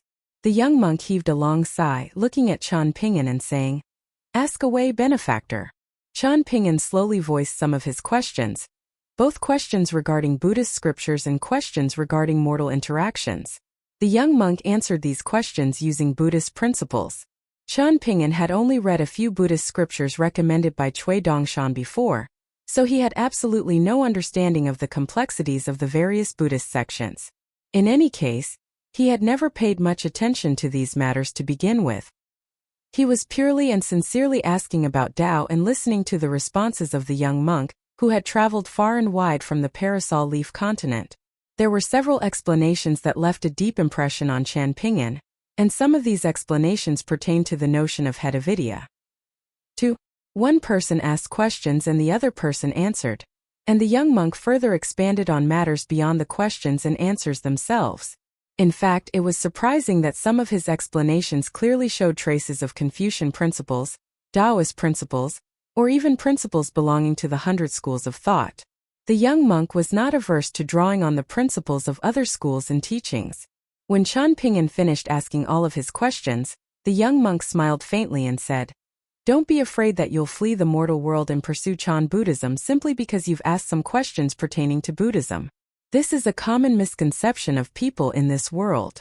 Chan Ping'an smiled and nodded in response. He indeed respected Buddhism, but he didn't want to go as far as to become a true monk. Afterward, he discussed his experiences in the Lotus Flower Blessed Land's Heart Manifestation Temple with the young monk, especially his conversations with that old monk. He recounted all of these matters to the young monk. The young monk listened carefully, and he would occasionally recite a Buddhist chant to express his understanding. In the end, Chan Ping'an stood up from the straw mat and took a step back, once again bowing his head and bringing his palms together as he said, "My confusions have already been cleared up." The young monk also stood up, quietly reciting a Buddhist chant and murmuring, "One who has thus gone, one who has thus come, Elder Shunshio." 3. Chan Ping'an retreated from the stone cave and descended the cliff face the same way that he had ascended. The young monk looked at the straw mat, once again bringing his palms together and repeating, "Elder Shunshio." Chan Ping'an didn't understand the deeper meaning of this chant. He simply recalled that there was indeed a tall mountain in his hometown, and on the cliff face were 4 large engraved characters that read, "Heaven creates divine elegance." For in the beginning, Chan Ping'an had traversed mountains and crossed rivers with other people to visit the mountain, yet his poor eyesight at the time coupled with the swirling clouds and mists had meant that he couldn't see the characters clearly even when he looked up and squinted his eyes. Afterward, he had only managed to see these characters when Wei Bo showed him around the territory of the northern mountain. Back then, Chan Ping'an had felt like Master Ruan's reason for choosing Divine Elegance Mountain as the main mountain for his sect was because Ruan Xiu's name also contained the character Xiu. Chan Ping'an returned to the border region of the Plum Glazed Nation, and he surprisingly found his horse in the mountain forest. After seeing Chan Ping'an, the horse galloped over and nudged him in an affectionate manner. Chan Ping'an gently patted the horse's back and joked, "I just realized that we've both lost some weight. However, you're faring slightly better than me, and as the saying goes, tapping your skinny bones will still emit the ring of copper instruments. 5. Meanwhile, I can be regarded as bony and unpleasantly thin, with so little meat on my bones that a small gust might knock me down." Chan Ping'an jumped onto his horse and directly set off for Bamboo Scroll Lake. There was a sword and a saber hanging crisscrossed on one hip, and there was a sword-nurturing gourd hanging on his other hip. Chan Ping'an surmised that if he had looked back then, he most likely wouldn't have experienced that dangerous knock on the door at night during his stay in the Purple Sun residence. It was also no wonder that the old sword practitioner over at Staying Pass had said that not everyone dressed in azure was necessarily a sword immortal. Chan Ping'an entered Bamboo Scroll Lake through Green Parasol City again, and just like last time, he temporarily left his horse at an inn. He then went to that same small alley and visited the same steamed bun shop, buying 4 cheap but delicious meat buns. However, business at the shop seemed much worse than half a year ago, with the young shopkeeper appearing listless and sighing again and again. Chan Ping'an munched on the meat buns as he went to the ferry station and found his boat, sweeping it clean before rowing it back to Cyan Gorge Island. New Year was just around the corner, and compared to last year, the state of Bamboo Scroll Lake was even more miserable than that of the steamed bun shop. There had been 3 bouts of heavy snow at the end of last year, causing the spiritual energy of Bamboo Scroll Lake to increase noticeably. Because of this, even the cultivators who were extremely apathetic toward New Year celebrations were able to enjoy a delightful New Year. However, they had never imagined that things would take a turn for the worse so quickly, with the 1,000 or so islands including Cyan Gorge Island all needing to give up more than half of their wealth before the year was even over. They needed to pay tributes to the heavy cavalry commanded by Great General Su Gaoshan of the Great Li Empire. Some islands that had good relationships with the luminous Vermilion Empire or its vassal states, such as the Stonebrush Nation and the Plum-Glaze Nation, were truly suffering unspeakable pain. Not only were they dealt a severe blow, but they were also unable to please either side of the conflict. The most terrifying thing was that Millet Grain Island's Tan Yuani, Whitefish Island's Tian Hujuan, and guest elder Yugui joined forces to bring together all of the islands that had Earth Immortals among their elders, for example the Earth Immortal couple from Oriole Island, once again forming an alliance. There was no conflict or argument this time, and everyone worked together surprisingly well. They voluntarily designated the 4 surrounding cities including Pond Water City and Green Parasol City as passes, with 4 people responsible for overseeing each pass. These 4 people would include 1 general from the Great Li Empire, 1 scholarly official, and 2 accompanying cultivators. This formed a gigantic net that trapped the tens of thousands of vagrant cultivators, preventing them from leaving Bamboo Scroll Lake.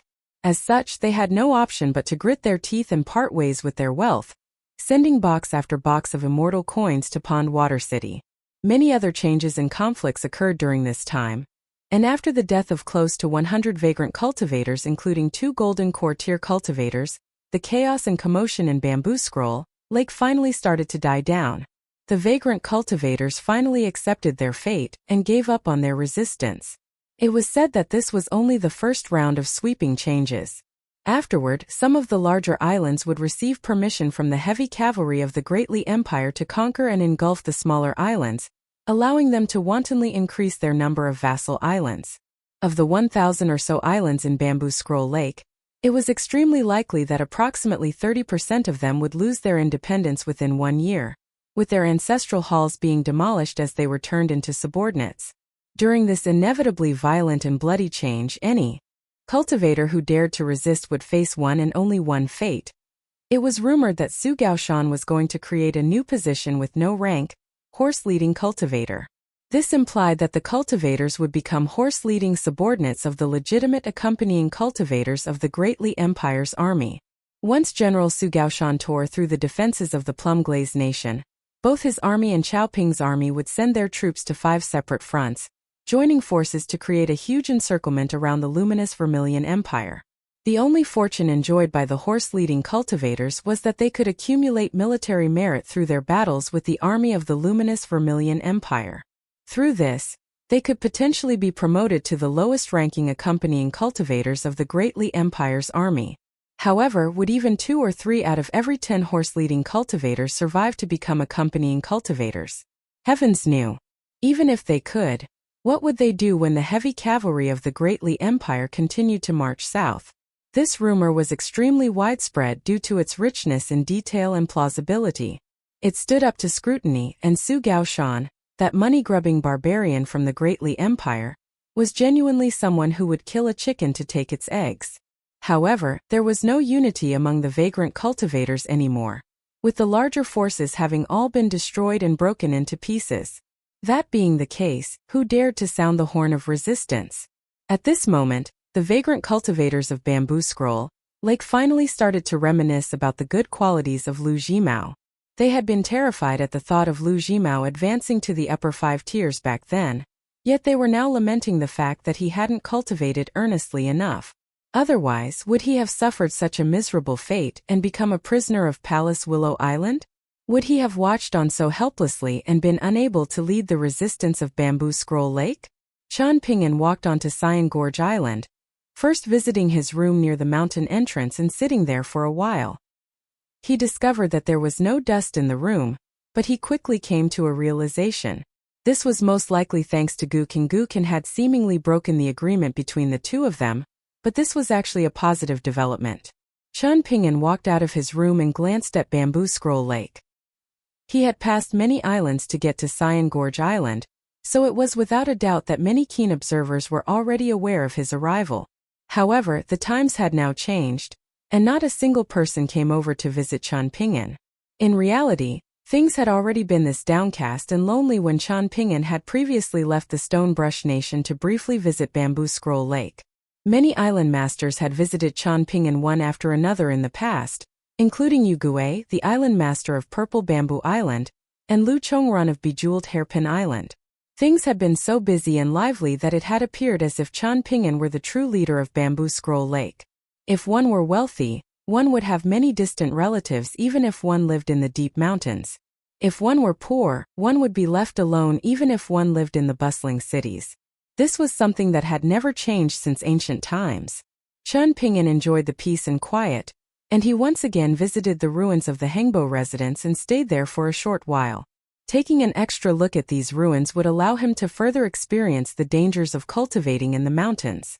Gukin arrived at the ruins of the Hengbo residence very quickly this time, and he stood next to Chen Ping'an as he commented, "I thought you would only return here after the new year." Chen Ping'an sighed with emotion and said, "I need to travel to the mountains located to the south of Bamboo Scroll Lake afterward, and I might need to spend slightly more time there." Gukin nodded in understanding. "Has Tian Hujuan visited you yet?" Chen Ping'an asked. "She has, and she was relatively sincere when she spoke," Gukin replied. "She even encouraged me to lower my ego, saying that I should try my luck at Pond Water City and find a younger accompanying cultivator to become acquainted with. After all, my hometown being Dragon Spring Prefecture is a huge plus and should make this process easier." She also said that a young accompanying cultivator being able to stay at Pond Water City implies an impressive background, so becoming acquainted with them might bring me peace and stability. However, I don't really dare to trust her, especially since she has a closer relationship with Han Jingling and Huang He in private. Chen Ping'an pondered for a moment before replying, "Her suggestion for you to go to Pond Water City isn't necessarily wrong, but doing so might not yield the results that she expects. You not agreeing to her proposal to go to Pond Water City to look for an accompanying cultivator of the Great Li Empire isn't necessarily wrong either. This is because you have no clue regarding the personality and disposition of that accompanying cultivator, who supposedly has a very impressive background. Have Han Jingling and Huang He purposely set up this trap for you? I can't say for sure. However, I can say a few things that pertain to human nature. For example, if that young accompanying cultivator truly hails from a powerful clan in the Great Li Empire, yet he's still chosen to join the army as an accompanying cultivator who must fight on the front lines, then it's clear that he's a proud and arrogant individual who doesn't want to ride on the coattails of his clan. This is one aspect. In addition, even if the descendants of these large clans understand the reason for your actions in Bamboo Scroll Lake back then, they won't agree with what you did. This is because they're familiar with the rules of the imperial court, and they're more inclined to agree with these rules and limitations. Taking these matters into account, I won't say that you were definitely correct to not go to Pond Water City. However, you definitely weren't incorrect." Gukin turned around and looked at Chen Ping'an, asking with a smile, "How do you understand these kinds of things?" Chen Ping'an pointed at his eyes before pointing at his head and replying, "Look more and think more, and that will allow us to make fewer mistakes. At the same time, we should always be prepared to accept our mistakes and change for the better. Apart from matters pertaining to life and death, we should always leave some leeway for ourselves and ensure that we have a path of retreat. We shouldn't burn too many bridges and make our paths too narrow, or else we might suddenly discover one day that the path before us is a narrow dead end." Gukin squatted down and picked up a stone shard, casually tossing it into the distance as he asked, "Don't people always say that they would rather death than dishonor?" Chen Ping'an smiled and replied, "That's only when they're left with no other option. Regarding this, you need to think carefully first and understand what it truly means to be left with no other option, and why one has reached a state where they have no options. Afterward, think a bit more. Is it possible that the heavens have actually left one path open? Is there perhaps still a choice that can be made?" Chen Ping'an also squatted down, picking up a broken green glazed porcelain where that would be viewed as a sacrilegious possession in mortal empires. Such kinds of wares could only be owned by the imperial family. You might find these matters a little complicated right now, but this is because you're still yet to encounter these matters and start to make sense of them, Chen Ping'an said. This is why you find them annoying and troublesome. In reality, things aren't as difficult as you think. This is analogous to a person walking through the mountains and rivers, paving paths when they come across mountains and building bridges when they come across rivers. Once you understand how to pave paths and build bridges, you'll discover that coming across the obstructions of mountains and rivers isn't actually that bad. These can be overcome just like the roadblocks in life. Of course, after understanding how to pave paths and build bridges, the process of finding the raw materials is still very tiring. You'll need to pick and choose the rocks yourself, And you'll also need to enter the mountains to chop wood yourself. If you run out of money, you'll even have to borrow money from your friends. In fact, you might even have to humble yourself and borrow money from people whom you don't like, as this might be your only option to build the necessary bridges. After you cross the rivers and climb the mountains, however, you'll realize that everything was worth it. Taking things one step further, you might still fail to achieve success even after you've done all this. However, only at this moment can you say that you have a clear conscience and no regrets. You might still be facing perilous danger, but you now have the right to entertain death before dishonor, as you mentioned before. This will adhere to the principle of sequential order. Gukan lowered his head and murmured, "This is what you did in Bamboo Scroll Lake, right?" Chun Ping'an looked down and blew away the dust on the broken green glazed porcelain, replying, To say something that you might not want to hear. It was only after arriving at Cyan Gorge Island and becoming disappointed in you that I became aware of the differences between us. This might sound unpleasant to the ear, but I'm saying it from the bottom of my heart, so let me finish first. When we first left the Jewel's small world, we were both very scared of this world, weren't we? Gukan nodded earnestly in response. However, we chose different principles to adhere to, and I carefully observed this strange world and tried my absolute best to decipher the true thoughts of the people who appeared beside me. Chun Ping'an continued slowly. I tried to learn their good qualities, and I contemplated how they had grown to become so powerful. But what about you? You were investigating a shortcut that required the least thought and energy. I can understand the numerous difficulties and hardships that you faced on Cyan Gorge Island, and I also admire your desire to protect your mother. However, it's not the case that I'll blindly praise you as being correct, just because we have a close relationship, and simply because I understand your hardships.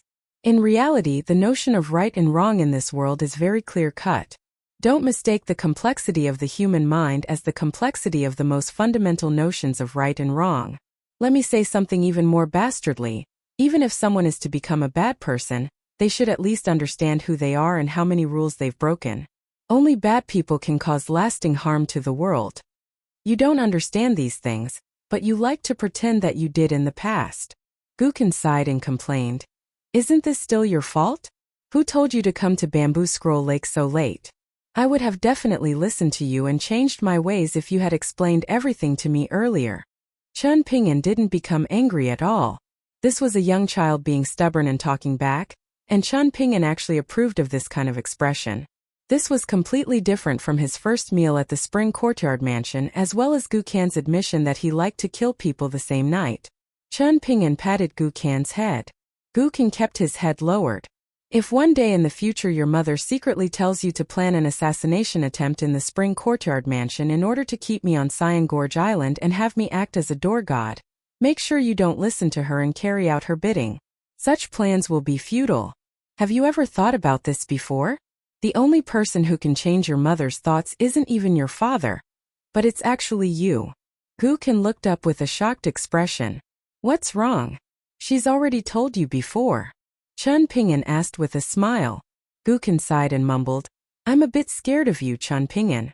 Chun Ping'an put down the broken green glazed ware in his hand and said in a hoarse voice, I just concealed things very well when we were still living in the small town. There were many hardships that I didn't tell you about.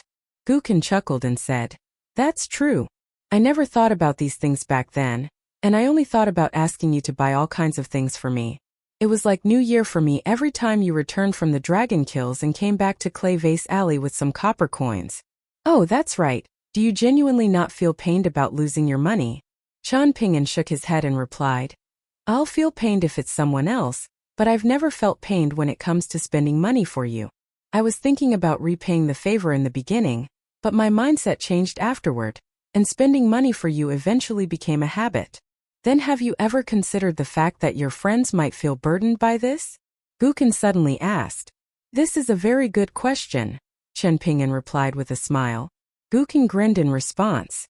Chun Ping'an raised a hand and drew a long line in the air, his expression serious as he said to Gukan, Firstly, our lifespan will most likely be longer than that of ordinary people in normal circumstances, so we need to look further and think more about good people and good things.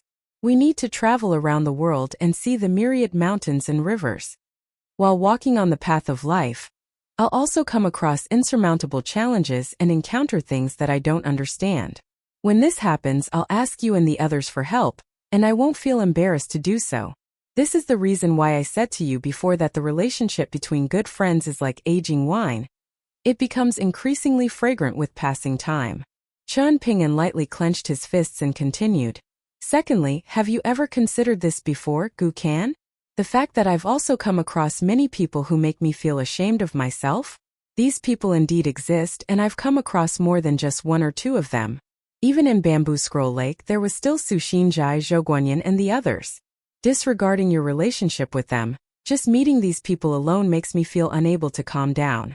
I think to myself, how can there be such good people or ghosts in the world? Chen Ping'an looked at Gu Kan, observing the subtle changes in his expression. He didn't try to hide his blatant observation either. Gu Kan looked Chen Ping'an straight in the eye and asked, Chen Ping'an, can I ask you to please do one thing for me?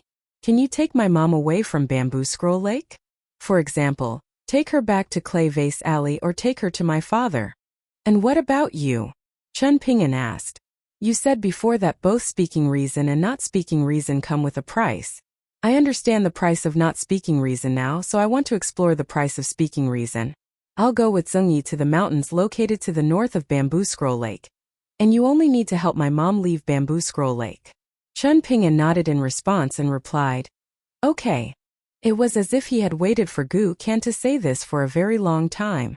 Gu Kan held his hands inside his opposite sleeves, and Chen Ping'an also did the same.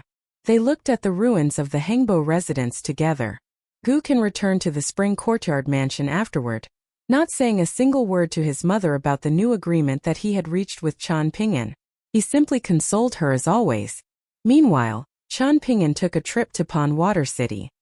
He wasn't able to gain an audience with Su Gaoshan using the peace and safety tablet from the Great Li Empire, but this tablet would definitely be enough to grant him an audience with an accompanying cultivator stationed in the city.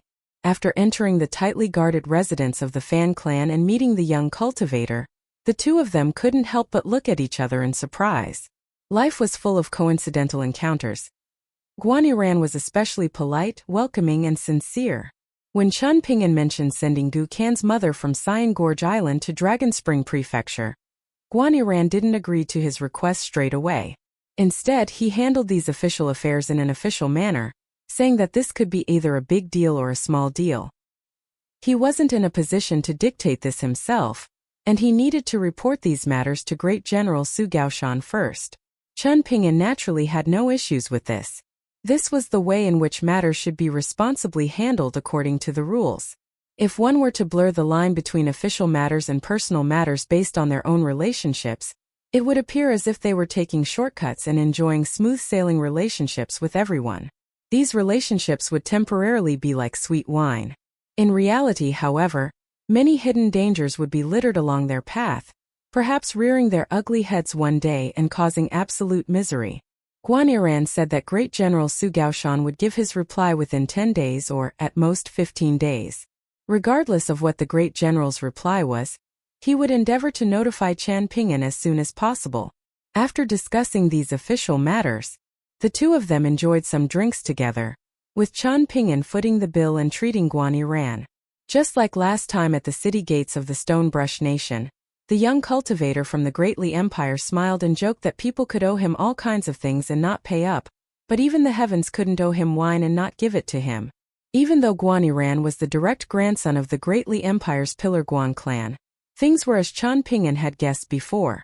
The more ambitious the descendants of officials and noble clans were, the more they would view rules and regulations with importance. If Gu Kan had come here instead of Chen Ping'an, it was very likely that Guanyiran wouldn't have even opened the door for him. In addition, Huang He and the others had indeed rambled on about many things to Guanyiran recently, harboring ill intentions but not using any intricate or effective tactics. Guanyiran had seen through them straight away. One had to realize that the Guan clan had been a pillar force in the imperial court of the Great Li Empire for 200 years, so members of the Guan clan had seen these kinds of tactics far too many times before. In fact, Guanyiran felt like Huang He and the others still weren't smart enough. Even if they could take advantage of Gu Kan to obtain some short-term benefits, they would at the very least lose any chance of building a good relationship with him, Guanyiran. Perhaps Huang He was aware of the gains and losses resulting from this decision, but the short-term benefits placed in front of him were far too enticing. Or perhaps he wasn't aware of these things because he was completely unable to fathom the profound nature of Guaniran's background. After all, Guaniran had never revealed his true identity to outsiders before. However, just like how Qian Pingyan hadn't revealed Lu Laoqing's warning to Li Fuziu, Guaniran naturally wouldn't use Huang He, Whitefish Island's Tian Hujuan, and the others as topics for idle chatter regardless of how well he got along with Qian Pingyan. 10 days passed, and a messenger flying sword flew from Pond Water City to Cyan Gorge Island. Guaniran told Qian Pingyan that Great General Su Gaoshan had personally agreed to allow Gu Kan's mother to return to Dragon Spring Prefecture via an immortal ship. However, she wasn't allowed to bring too many immortal coins, nor was she allowed to take too many treasures from the secret chamber in Cyan Gorge Island. At the same time, Qian Pingyan needed to forfeit his peace and safety tablet in exchange, returning it to the Great Li Empire. Not only that, but he also needed to visit the offices of the Ministry of Rights to cancel his official records detailing his ownership of the peace and safety tablet, meaning that he would comprehensively lose his status as a top-level cultivator of the Great Li Empire. This was the same as losing a powerful shield. If Qian Pingyan wanted to obtain another peace and safety tablet in the future, he could only do so by accumulating enough merit. Qian Pingyan accepted this condition without a shred of hesitation.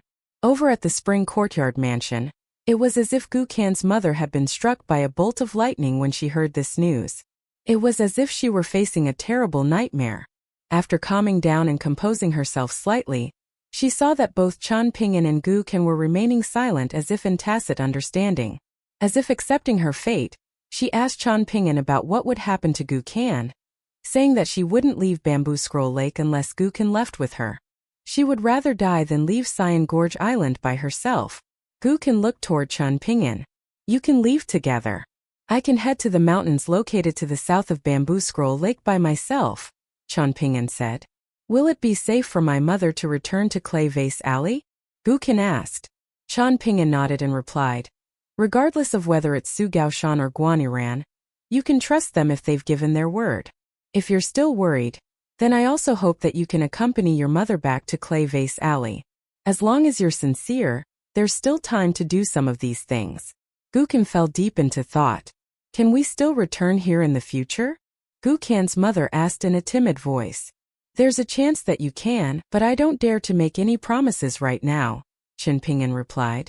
Afterward, she asked many questions pertaining to the details of returning to her hometown. Qian Pingyan answered them one by one, and it was clear that he had considered everything that Gu Kan's mother could think of. In fact, he had even considered many things that she hadn't thought of at all. Gu Kan's mother felt like there were daggers cutting at her heart, but Qian Pingyan's ability to answer her questions made her feel slightly more at ease. She was able to take with her a portion of the Spring Courtyard Mansion's wealth. For example, she could take a huge sum of immortal coins, 5 or 6 maidservants from the residence, and 3 large boxes of calligraphy works, paintings, and ancient curios. She could further pick 10 spirit tools and 1 immortal treasure from the secret chamber of Cyan Gorge Island. Afterward, Gu Kan's mother was like an ant moving homes, filled with spirit and vigor as she emulated the nest-building sparrows of Clay Vase Alley. Qian Pingyan didn't pay any attention to these matters, and it was Gu Kan who accompanied his mother the entire time. In the end, Gu Kan made his way to the mountain entrance to look for Qian Pingyan, saying that he planned to accompany his mother for her trip back to Clay Vase Alley. Otherwise, he couldn't help but feel worried. Qian Pingyan smiled and agreed to Gu Kan's request. The two of them sat on small bamboo chairs personally made by Qian Pingyan as they basked in the warm winter sun. "Aren't you afraid of me leaving and never returning?" Gu Kan asked. Qian Pingyan shook his head and replied, "I've already faced the scenario that I was most afraid of, so it's very difficult to make me feel disappointed again." Holding in his hand the charcoal basket that Qian Pingyan had handed to him just then, Gu Kan said, "I'm sorry." Qian Pingyan smiled and said, "It doesn't matter. I was also preparing for the worst back then, and like I told you before, I have a 10-year promise with a girl. If I truly have to spend so many years in Bamboo Scroll Lake, then I'll leave for a period of time to visit Sword Chi Great Wall and the Sword Chi Great Wall, truthfully telling her about my current state of affairs. I'll then return to Bamboo Scroll Lake." What do you think she'll say? Go on, it doesn't matter if you leave for 10 years or 100 years as long as you truly return. Chen Ping'an turned around and continued, I'll say the same to you, but you might as well not return if you leave for too long. Gu Qin nodded and replied, I won't. Believe me this one time. Chen Ping'an nodded in response. It was the end of the year, yet it hadn't snowed a single time at Bamboo Scroll Lake. One day, Whitefish Island's Tian Hujuan instructed someone to moor a luchuan at Cyan Gorge Island. Gu Qian's mother boarded the luchuan with her 6 favorite maidservants, as well as many boxes of goods. Chen Ping'an stood at the bow of the ship with Gu Qin. Tian Hujuan greeted them before disappearing and not appearing again. Perhaps she was reading the atmosphere and responding appropriately, or perhaps she was feeling guilty and too embarrassed to show herself. You've had to sacrifice so much again for this matter, Gu Qin said softly. Chen Ping'an held his charcoal basket and said, I was beaten up many times when I helped your family fight for water late at night before. In fact, many rumors were made up about me after I went to work in the kilns but still returned to the small town to help your family work in fields in my spare time. These rumors were reprehensible and almost made me suffer a mental collapse. The pain I felt back then was no less than parting way with some external wealth. In fact, the pain I felt back then was even worse and more difficult to endure. I was stuck between a rock and a hard place, and it felt like I would be wrong regardless of whether I helped your family or not. In reality, Gu Qin couldn't care less about the comments of these barb-tongued women. He gently nudged Chen Ping'an with his shoulder and revealed, Let me tell you a secret, Chen Ping'an. Back then, I always felt like it wouldn't be a bad thing if you truly became my father. If any other man dared to enter my home, however, I would have pissed in their rice bowl and scooped shit into their rice vat. Chen Ping'an's expression instantly became dark, and he forcefully smacked Gu Qin on the back of the head. Gu Qin grinned and said, I'm just joking, don't take it seriously. However, his expression became slightly downcast as he continued, To tell you the truth, I genuinely have zero impression of my dad. I don't know what to say to him even if I see him in the future. Chen Ping'an sighed and said, Just take things slowly. Guan personally welcomed them when they arrived at Pond Water City, and he enjoyed a hearty conversation with Chen Ping'an after he disembarked the luchuan. This caused Tian Hujuan, who was staying in a room on the top level of the ship, to feel slightly surprised. Gu Qin bid farewell to Chen Ping'an saying, Rest assured, I'll return very soon. Perhaps you can even leave Bamboo Scroll Lake sooner than you anticipated, and do what you need to do. Chen Ping'an nodded in response and watched them walk to the White Jade Plaza of the Pond Water City's Fan clan. There was an immortal ship personally dispatched by Su Gaoshan waiting for them there. And there was a golden courtier cultivator keeping guard along with 2 accompanying cultivators. The entire northern region of the eastern treasured Vile continent belonged to the Greatly Empire now, so the immortal ship actually wouldn't face too much danger even if it weren't guarded by a golden courtier Earth immortal. The immortal ship slowly rose into the sky. Chen Ping'an retracted his gaze and Guan, who was standing beside him, smiled and said, I only heard about your deeds back then, and I was simply aware that there was a strange bookkeeper on Cyan Gorge Island. However, I didn't pay too much attention to these things. After discovering that the bookkeeper was actually you, I picked up some recent reports from Willow Catkin Island and also requested some intelligence reports from the Green Ripple Pavilion. After taking a deeper look into things, I must say that you're using the least efficient method possible. Chen Ping'an smiled and replied, To polish bricks into mirrors and to treat thick snow as food. What if I truly succeed? If this weren't the case, I wouldn't have dared to muster up some courage to write another letter to the great general to hurry him up, Guan said. I'm not asking you for a reward, nor am I trying to praise myself. Rather, I still feel a lingering sense of apprehension even now. You might not be aware of the great general's temperament, so let me tell you this. The first lieutenant whom I served under can be regarded as a general who wields genuine power and influence now. Both he and my current superior like to snap and glower at us all the time, and they're always able to nitpick problems with us like parents-in-law nitpicking their son-in-law. When they see the great general, however, it's as if they're mice coming across a cat. They're all more obsequious than the other, and they don't become embarrassed at all as they heap praise onto the great general. So, I have to ask you for 1 or 2 pots of wine to soothe my nerves. Chen Ping'an laughed heartily and enjoyed some drinks with Guan and his friends. All of the wine was provided by Guan, and the poor cultivators from the army simply asked the Fan clan for some snacks to go along with the wine. Because of the rules and regulations of the army, no one dared to indulge themselves and feast on meat and seafood even though they were guarding mountains of gold and silver. It was only thanks to Guaniran's relationship with Chan Ping'an that they were able to enjoy this rare treat and scrounge as much as they could from the charitable idiot. They didn't hold back at all, and a sturdy accompanying cultivator called Yu Shanfang complained incessantly, saying that the stinky Guaniran was a pretty boy who had simply been born into a good life. Yu Shanfang had enjoyed an equal standing with Guaniran back at the prefectural city of the Stonebrush Nation, but he had now become a subordinate of Guaniran. He said that he wasn't willing to accept this. Guaniran bobbed his head and smiled, telling Yu Shanfang to hit him if he was dissatisfied. In the end, Yu Shanfang hesitated for a long time before throwing a feeble punch that gently touched Guaniran's shoulder. He then roared with laughter and turned his fist into an open palm, lightly stroking Guaniran. He said that Great General Guan was a petty person, not being very good at killing enemies but showing exceptional talent at holding grudges. As such, how could he dare to hit Guaniran? Chan Ping'an smiled and drank wine as he watched the comrades-in-arms laughing and joking with each other. Guaniran spoke about an interesting encounter at the Stonebrush Nation. In fact, this could be regarded as an embarrassing story about him and his companions. Over at the prefectural city, there was surprisingly a pedantic old scholar who had just moved in from the capital. It was said that his clan was very big and powerful in the past, yet the two most recent generations had performed badly and were far inferior to their elders and ancestors. In fact, even the local officials in the prefectural city of the Stonebrush Nation hadn't paid much attention to his arrival. In any case, the pedantic old scholar had been unwilling to put up the door gods of the Great Li Empire no matter what. Yu Shanfang had angrily marched over with some soldiers because of this, yet he had seen something that he was still unable to forget even after all this time. In fact, Yu Shanfang was still sighing with emotion as he talked about this matter, taking a large swig of wine as he did so. A nearly blind old man was sitting upright by himself in the main hall of his residence, wearing an old azure robe that had been washed so many times that it was almost grayish-white instead.